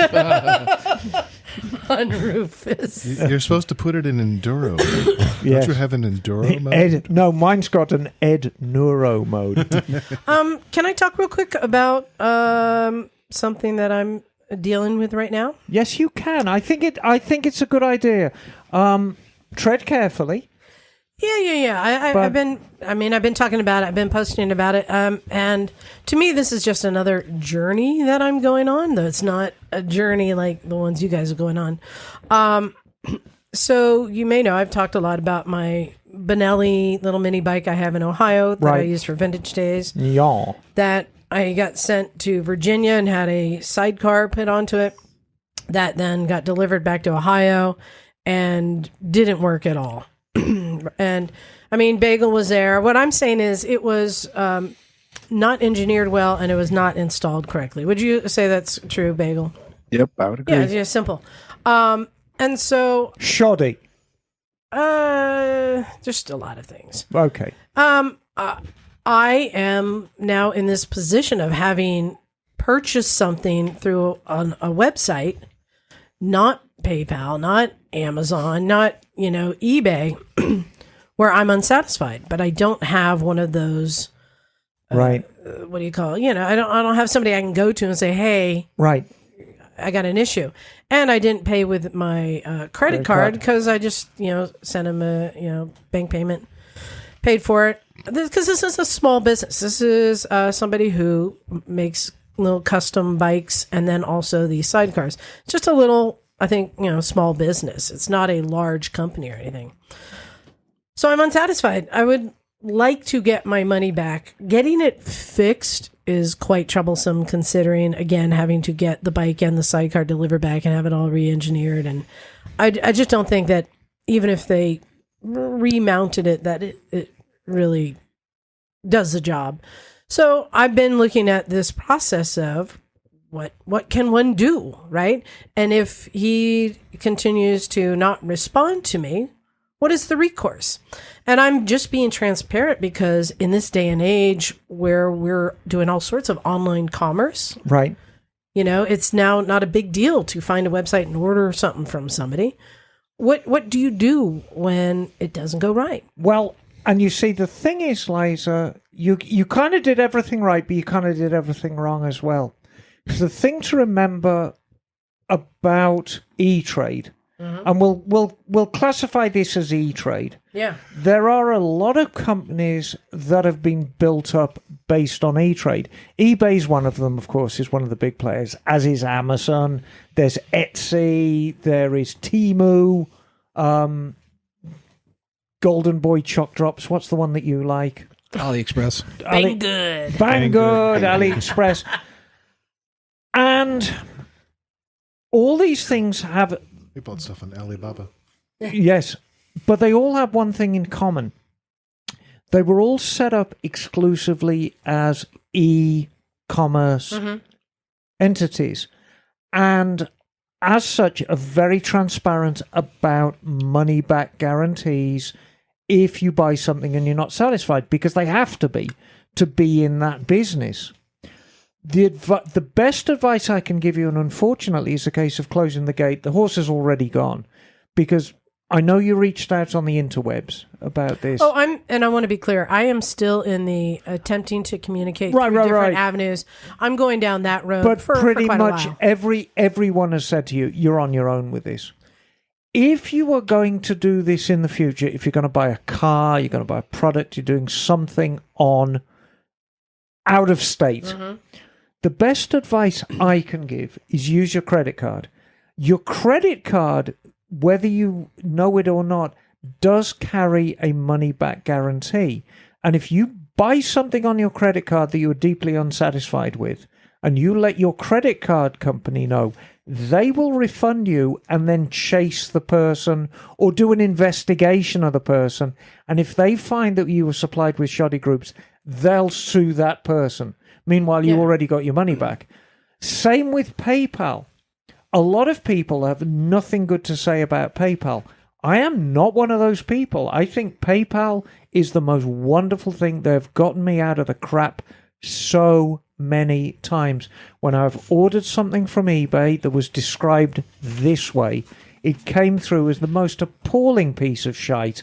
I call it PayPal, and I say, this thing's garbage. And they say, right, the money is back in your account. It's as simple as that, and then they chase. So I wanted to say. So what I did was I started looking at. So that's for you, Emma. So I started looking at. So what does one do? And it seems like if it's under $10,000, that you go to small claims court. And my attitude is like, I've never done that. That could be interesting. How does this work? It's a life experience, right? And, some people are like, oh, you need to just use your podcast and destroy them. I'm like, I don't want to destroy the guy's business. But, I want to go through the proper channels and do everything right. Because maybe I am wrong. Maybe I did get exactly what he said. Who knows? So I looked into small claims court, and I actually contacted his county's court clerk and said, "Hey, I am an out-of-state plaintiff." I learned that phrase. And I'm curious, how does it work if I was to sue somebody in your small claims court? And they said, "Well, you can file online." I said, "Okay, would I have to be present in, go across the country?" And they're like, "Yes, you would." So I'll have to be present there. Okay. Here's a couple questions. How much time am I given when you assign my court date? Because some say they might assign it in 5 days. Right. Like I was researching, like in general, how the system works. And at this court system, they're about 3-4 weeks out. I'm like, okay, so still, if you have to take time off for work and stuff. Whereabouts is this? Virginia. Oh, boy. Yeah, all the way across. I'm like, okay. The other funny thing is when I start asking a question, it's like, we cannot give legal advice. We cannot give. I'm like, I'm asking about your system, how the system works. And I said, would it be possible to request to a judge an online appearance, since I am cross country and my witnesses are in other states as well? She put me on hold. She comes back. She goes, no. Which I also found very interesting for a couple of reasons. One, during COVID, a lot of courts went on to, virtual court systems. So the system exists.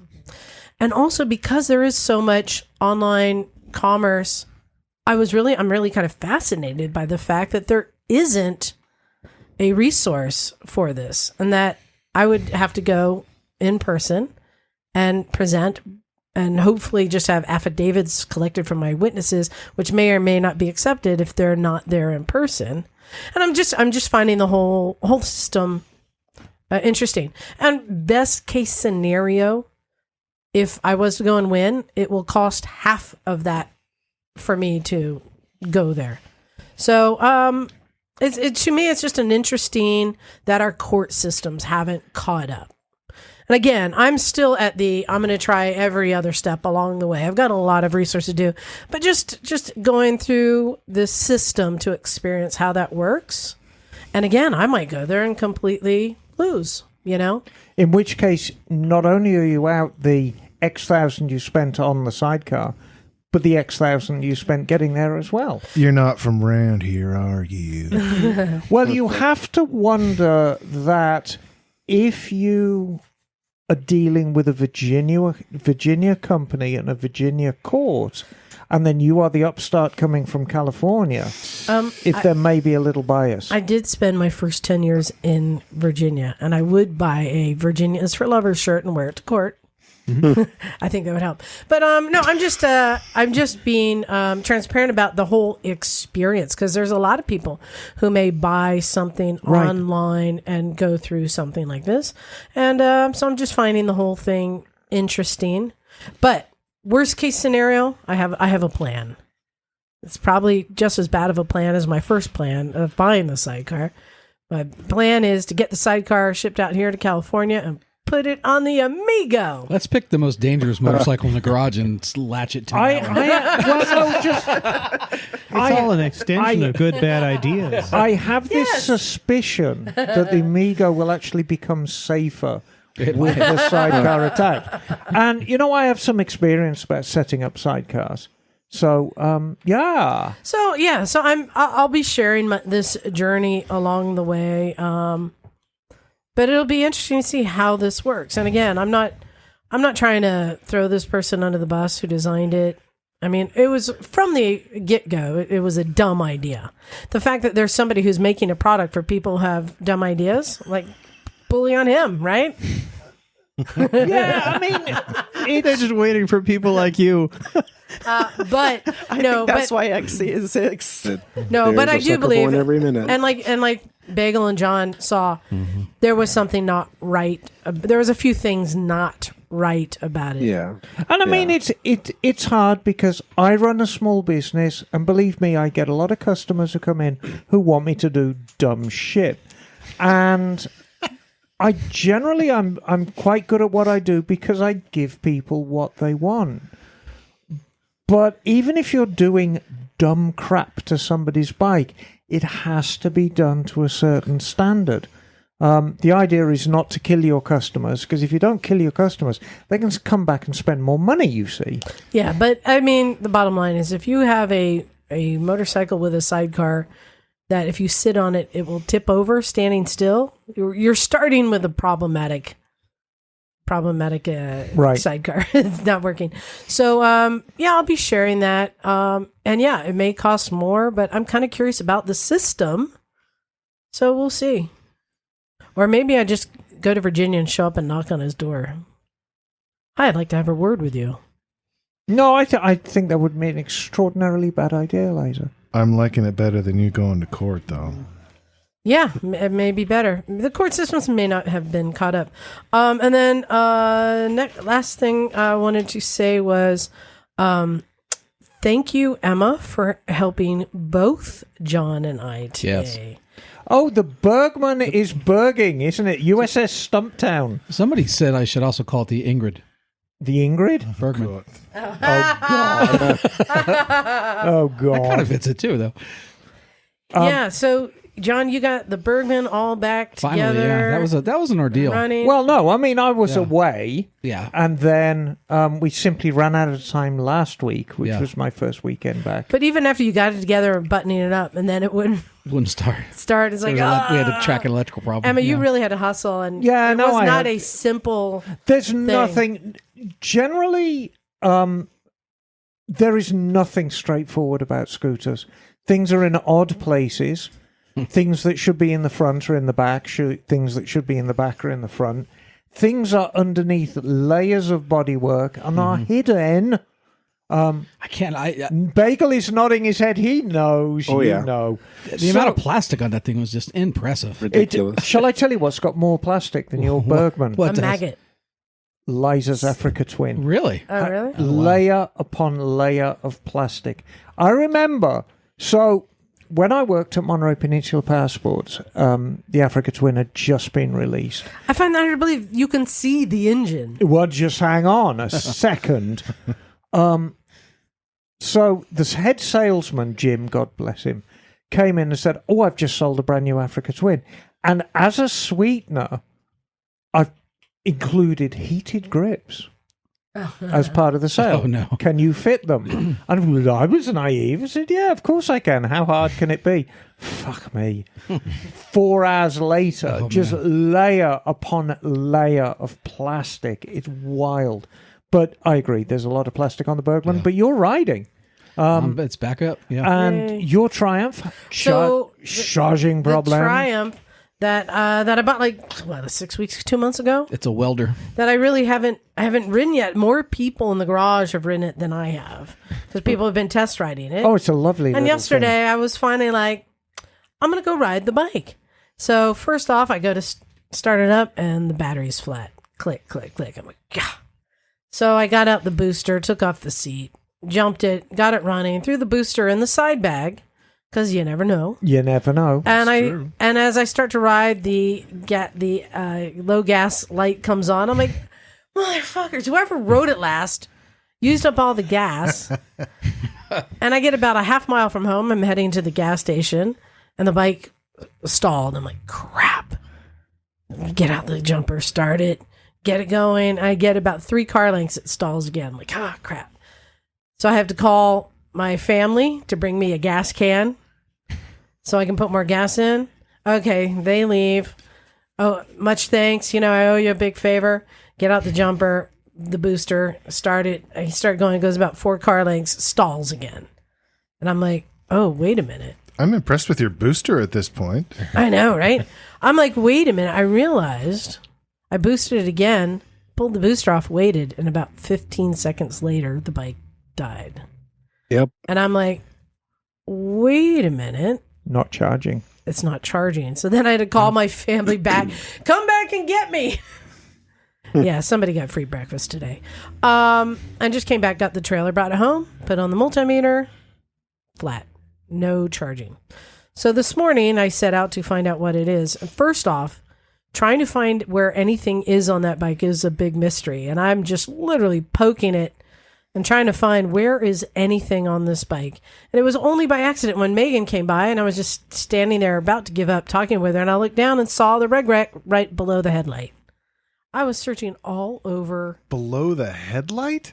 I was searching all over the bike for this thing. I couldn't find it. Well, now hang on. There is tradition there. Yeah, the Zener diode was always there, right? Yes. Yeah, but you keep it cool with the airflow. So I found that, and wires went into the back of the headlight. So I'm like, all right, I got to get into the wires. Pull the headlight off, and right away I saw burnty bits. I saw a connector that had 2 wires that had burnt and were just hanging in the air. And that's bad, right? Yeah, melty bits. So I'm like, ooh, that's not good. So thanks to Emma, she's like, yeah, you should be able to just, replace that. And I just went into our, save every old wiring harness, because you can always cut connectors and pieces and wires off and spliced and soldered, put it together, got it running. And charging. So thank you. Triumphs are very, very sensitive to charging. They need good batteries, and I think... But the sign is these melted wires, copper wires, were green from oxide. So it's been a while. So this is a long time. The guy who sold it to me said, I just put a fresh battery in. Didn't make a difference. And then that battery went flat, so I bought a new battery, and that went flat. Right. So we don't know how long this has been burnt out. I think what happened was the probably the original battery that was with the bike went bad, and he went through the whole thing of keeping on a battery tender and just kicking it down the road and destroying the charging system with a shitty battery. So that's what happened there. So thank you. I just want to say thank you. Real quick, we got some emails. Bagel, you have one there to read? Check. Yeah, you check that. I'll read this one. This one is from John. He says, hello, Misfits. Johnny Powell here. Hey, Johnny. I love that name. Hey. I really enjoyed listening to the recap. How do you spell that? P-A-O or... P-O-W. Really? Pow. Johnny Powell, like Kung Pao. That's why I said, yeah. I'm a little jealous of that name. I know. I really enjoyed listening to the recap of your Mid-Ohio weekend. It sounds like you really packed in a lot of fun once again. I'm really bummed out that I didn't make it there this year, but I flat out ran out of time getting my vintage Triumph Cub ready for the trials competition, and also wasn't able to work out how to fit the 9.5-hour drive each way to get there. Right. Liza, glad to hear that you decided to go check out the trials. He said he's competed in a lot of trials and was explaining to me about how there's different number plates for your division, and that you then have to take that, why they had different routes to choose. Right. And it was really cool. So hopefully he's going to get his bike ready for next year, because now I'm more excited to go watch trials. I shall be there next year, because I'll root him on. Yeah, because we're going to Germany in June. All right, Bagel, you got one? I'm not seeing it. Okay. And I may not be so great at That's all right. tonight, I got it, Bagel. I got it. Okay. We'll read it for you. Do it in Bagel's voice. Is from this is from Andrew. He says, hello, looking for some advice. I bought a 2021 Vespa Sprint as my first bike, and it's time to change the oil. The user manual that came with it seems to say to take it to a shop, but I'd like to do it myself. I tried looking up a manual to buy, but there doesn't seem to be any recent ones available. I might be missing something, but I'm hoping you can point me towards a resource that will tell me what to do. All right, Bagel, 2021 Vespa Sprint oil change. Yep. What do they do? I would recommend going to the Motorsport Scooters YouTube channel, where our friend named Robot will he has all kinds of wonderful tutorial videos on how to work on Vespas, and I am quite certain that he has a video up there for a 2021 Sprint. I haven't checked, but I would be willing to bet there is. In terms of where to get an actual service manual, though, I don't know if those are sold to the public. Emma, do you know if those are? Generally, service manuals are going away now. The manufacturers, they're going online, and to access them, you need access to the dealer website. It's very, very hard now to get information about modern bikes. Hate to say it, YouTube is a great resource. Forums and YouTube. Yeah. That's where I saw it. But I will say also that there are Vespa manuals that have been distributed online by third parties, say, that are the actual official shop manuals in PDF form that you can download. I'm sure Vespa does not condone this, but they are out there, and it may be possible to find a 2021 Sprint shop manual. So you'd recommend give it a shot and do the oil change himself? Oh, absolutely. Yeah, I endorse that kind of behavior. I don't think there's anything fancy to it. It's a new filter and an O-ring, I think, and cleaning out some bits. But yeah, look up a video, see if you can maybe find a manual. But there's information out there. You just have to hunt for it a bit. If not, Bagel, should he just ring you up? You'll walk him through it? Well, I haven't worked on 21 Sprint. I'd have to research it myself. All right. We got time for one more. Emma, you got one there? I feel that this email's going to generate some interest from the interwebs. If you're thinking about writing in about this subject matter, don't. Oh. So this is from Caleb. Hey, Caleb. Hey, Caleb. Hey, everybody. I'm Caleb, a long-time listener, first-time caller, as they say. Although I did send you guys an assload of gear a few years back that you gave me a shout-out for, I really need to thank all of you, so you could indulge me for a second. I'd really appreciate it. You see, I'm a relatively lonely and miserable bastard most times. I'm a Washington, D.C. police sergeant, and I've been in this ridiculous game for 20 bizarre years, and I'm pretty much a walking stereotype when one thinks of all the shit associated with being a city cop. Recovering alcoholic, divorced, pack a day of Lucky Strikes, history of failed toxic relationships with a touch of PTSD. Sounds like my ideal man. The first step is admitting your problem. Life of the party, right? Anyway, the main thing that brings me joy is motorcycles. Well, you and me both, darling. And in that vein, so does your podcast. Oh, that's very sweet. Very nice. That's why I owe you all a huge thank you. Even the crummiest kind of blood and guts type of shift, filled with dueling concepts of hilarity and tragic human suffering, I always know I can fire up my back, put up my helmet, listen to your podcast on Bluetooth, and learn cool shit and laugh my ass off at the same time. I like this guy. You have no idea how much this means to me and has done for me and will continue to do for me. It's really a port in a storm type of deal for me. So again, thank you. Anyway, down to business. I have 2 questions I could use your opinions on. I've basically been an ADV bike guy for the past 10 years or so. I'm currently on a Triumph Tiger 900 Rally Pro. That is a very good bike indeed. Bike. My God, that's a good bike. Great goddamn bike, by the way. Yes, it is. It's my commuter, tourer, and dirt road machine. That being said, I'm considering trading it for a 2023 KTM 890 Adventure. Why, you may ask? Well, it's my bucket list ride, besides Rally for Rangers, of course. It's to do the Trans-America Trail in its entirety from North Carolina to California. And I have a feeling that the KTM would be a lot better suited for it. I realize I'd probably be giving up a lot in terms of highway manners, of course, so I'm having a hard time deciding if it's worth a permanent trade or should just try and power through the prettier, more fragile and more expensive Tiger. Thoughts? The second question is me looking to ask you all a favor. As I said, the terminus of my trip is some damn place in California, and I figured while I'm out there, I'd sure like to come by the garage and meet everybody. So the favor I need to ask is this. Can I have a set of new tires shipped to the garage so that they're waiting for me to put on my ride home? Of course you can, darling. Yeah. If not, I totally understand, but I figured I might as well ask. Anyway, I've rambled long enough, and I'll let you all get back to it. Keep doing your thing, and please don't ever forget how special what you have created truly is and what it means to some of us. My life is better for you all. Caleb. P.S. If you want to see some wild first-person pictures from the Capitol riot, let me know. I've got some good ones. Oh, yes, we do. Oh, yes. Yes, we do. Oh, you sick bet he fuck. does. I love it. So, Can I start? Yeah. no, we'll do them here. It's as simple as that.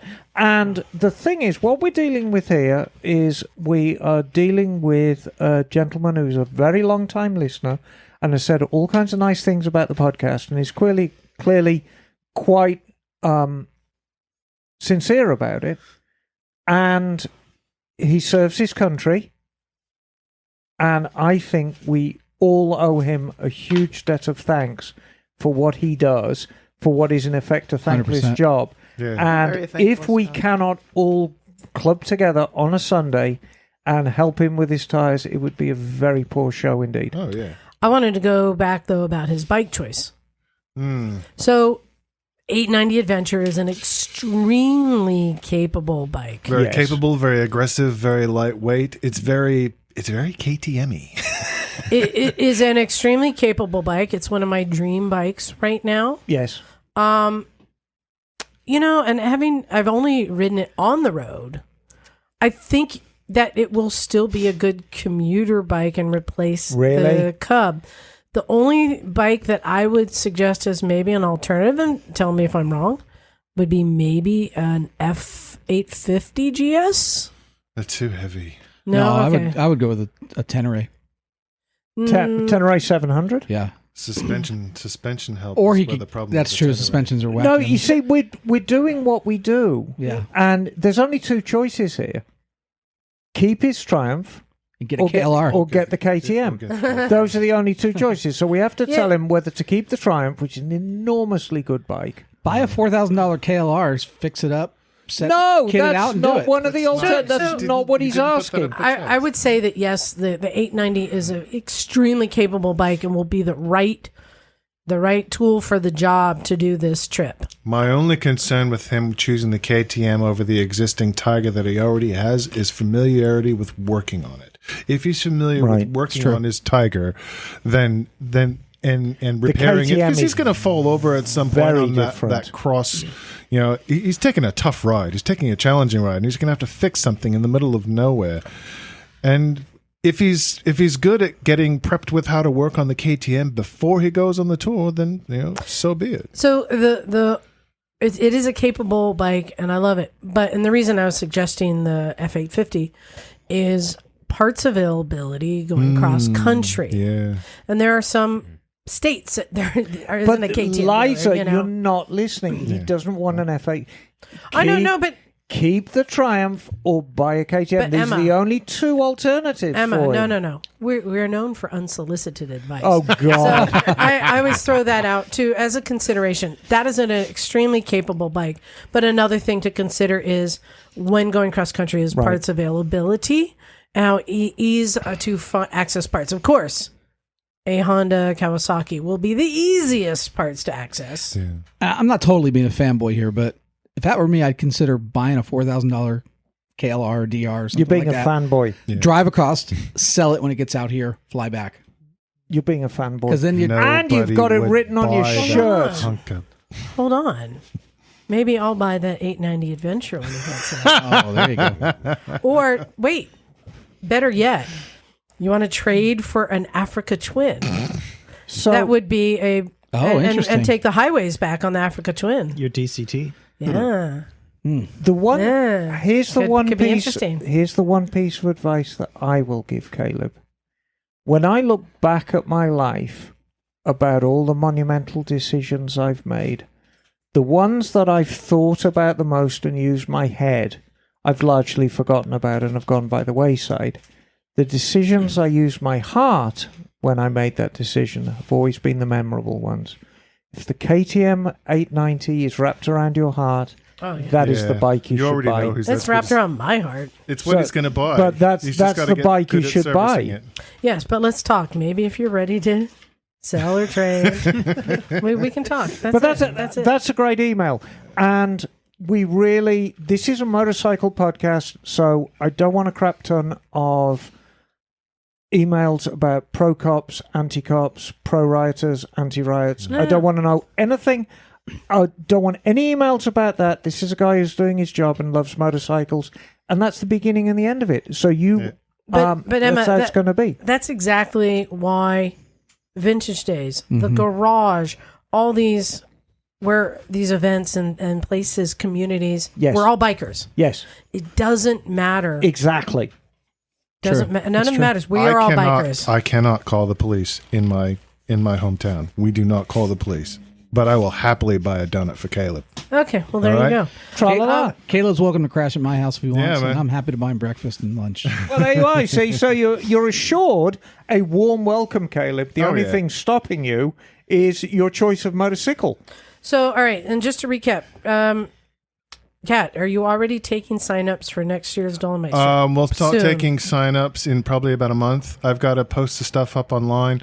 Hopefully in the show notes for this episode, folks can see the video of this year's tour, the video review. And then, should be within 2 or 3 weeks. And I'll get it up there. if anybody wants to genuinely talk about the trip with me, use the Gmail address and leave some contact information. And I'll personally get in touch with you and I'll tell you what you should expect on the trip, what I'm going to expect from you, and basically why it's the trip of a lifetime. Kat, tell everyone your website. Okay, the website is www.leodescapes.com. We should have new information up about the Dolomites training tour probably about 2 weeks. As I always like to say, it's Leo Descapes. Dear Leo. Oh, it's weird Uncle Leo escapes. Also, if you're in the UK and want to join our WhatsApp group and hopefully meet up with us, hang out, reach out to me, motorcyclesandmisfits@gmail.com. But that's also the same email address to use. Send us your emails And, about anything at all. And Nancy, darling, can I book you in 2 weeks? I actually have to consult my calendar. Yes, consult the old diarrhea and let me know, and we will do an episode about castles and cars. Well, you In guys, 2 weeks, you're flying out. yeah, I'm August 20th. yeah. Liza and Okay. I head to the UK. Wait, 20th? I thought my flight's on the 24th. Just kidding. Don't. Then I'm I was riding by kidding. myself. Did you see that look? That look! Oh my gosh. Well, but This is gonna be a we'll fun chat. trip. We'll chat, darling. It'll be a fun. I think, Kat, I think I lost my passport somewhere. Your problem. Kat, I think I put diesel. You can suck it out with a hose. Should we just go buy a jar of pickles? That's right. I live off pickle juice now. Well, and hopefully, I would love to see you work with Bagel and put something together, because I think the kind of tour that you're doing is the perfect fit for the kind of riding that Bagel loves doing on Vespas. I and think that whole Tuscany European would be the perfect match if we can just find a supplier of Vespas. in probably out of Rome. Would be the best bet. And I want to then see you on a headed- Vespa. Nope, not going to happen. Okay, very good. Have you I tried won't- I riding the don't 300? I don't I fit. know. No, you would fit a 300. It'd be a You might be joke. surprised. No, you'll fit. But right tool for the job. I'll take a Vespa for riding around Rome any day. Absolutely love it. I've done it. I've rented them. Okay, Wow. you guys are missing a key thing. He likes to go fast and put his knee down. Yeah. Yes. So does Bagel. Yes, I do. You're missing a key thing. And it's These more are fun to go capable fast on. scooters. And it's No. more fun to go fast on a slow bike than it is to go slow on a fast That- bike. There you go. No, they're absolute death traps, and you won't convince me otherwise. Bagel! There you go. Also, go to motorcyclesandmisfits.com. Got shirts for sale. Shipping out another shirt tomorrow. cool. Yeah. So check that out. And but especially thanks, Kat and Mouse, for coming up, and for all you guys coming and sharing your experience. Yeah. Thanks for coming along. Thank you guys for coming. How much did you pay them, Emma? Well, no, there was a promise of an Emma's Yogurt Shop shirt. Yes. We should get those printed. Two cycle spritz. All right, you guys ready to get out of here? I Yeah, think so. I think getting a little I think sweaty. some of you know what's about to So, happen. I think you guys will figure it out. We'll figure it out. So go to motorcyclesandmisfits.com. Check out all of our stuff there. And motorcyclesandmisfits@gmail.com. That's it. Thank you. Thank you, everyone. Thank you to our listeners, our Patreon subscribers, especially. We appreciate you. Send us those emails. Let's get out of here. Thank you, everybody. This is Liza. This is Scott. Stumpy John. Emma, darling! Cat McLeod. Mouse? Patrick. It's Lori. Bagel. And we are out of here. Cool.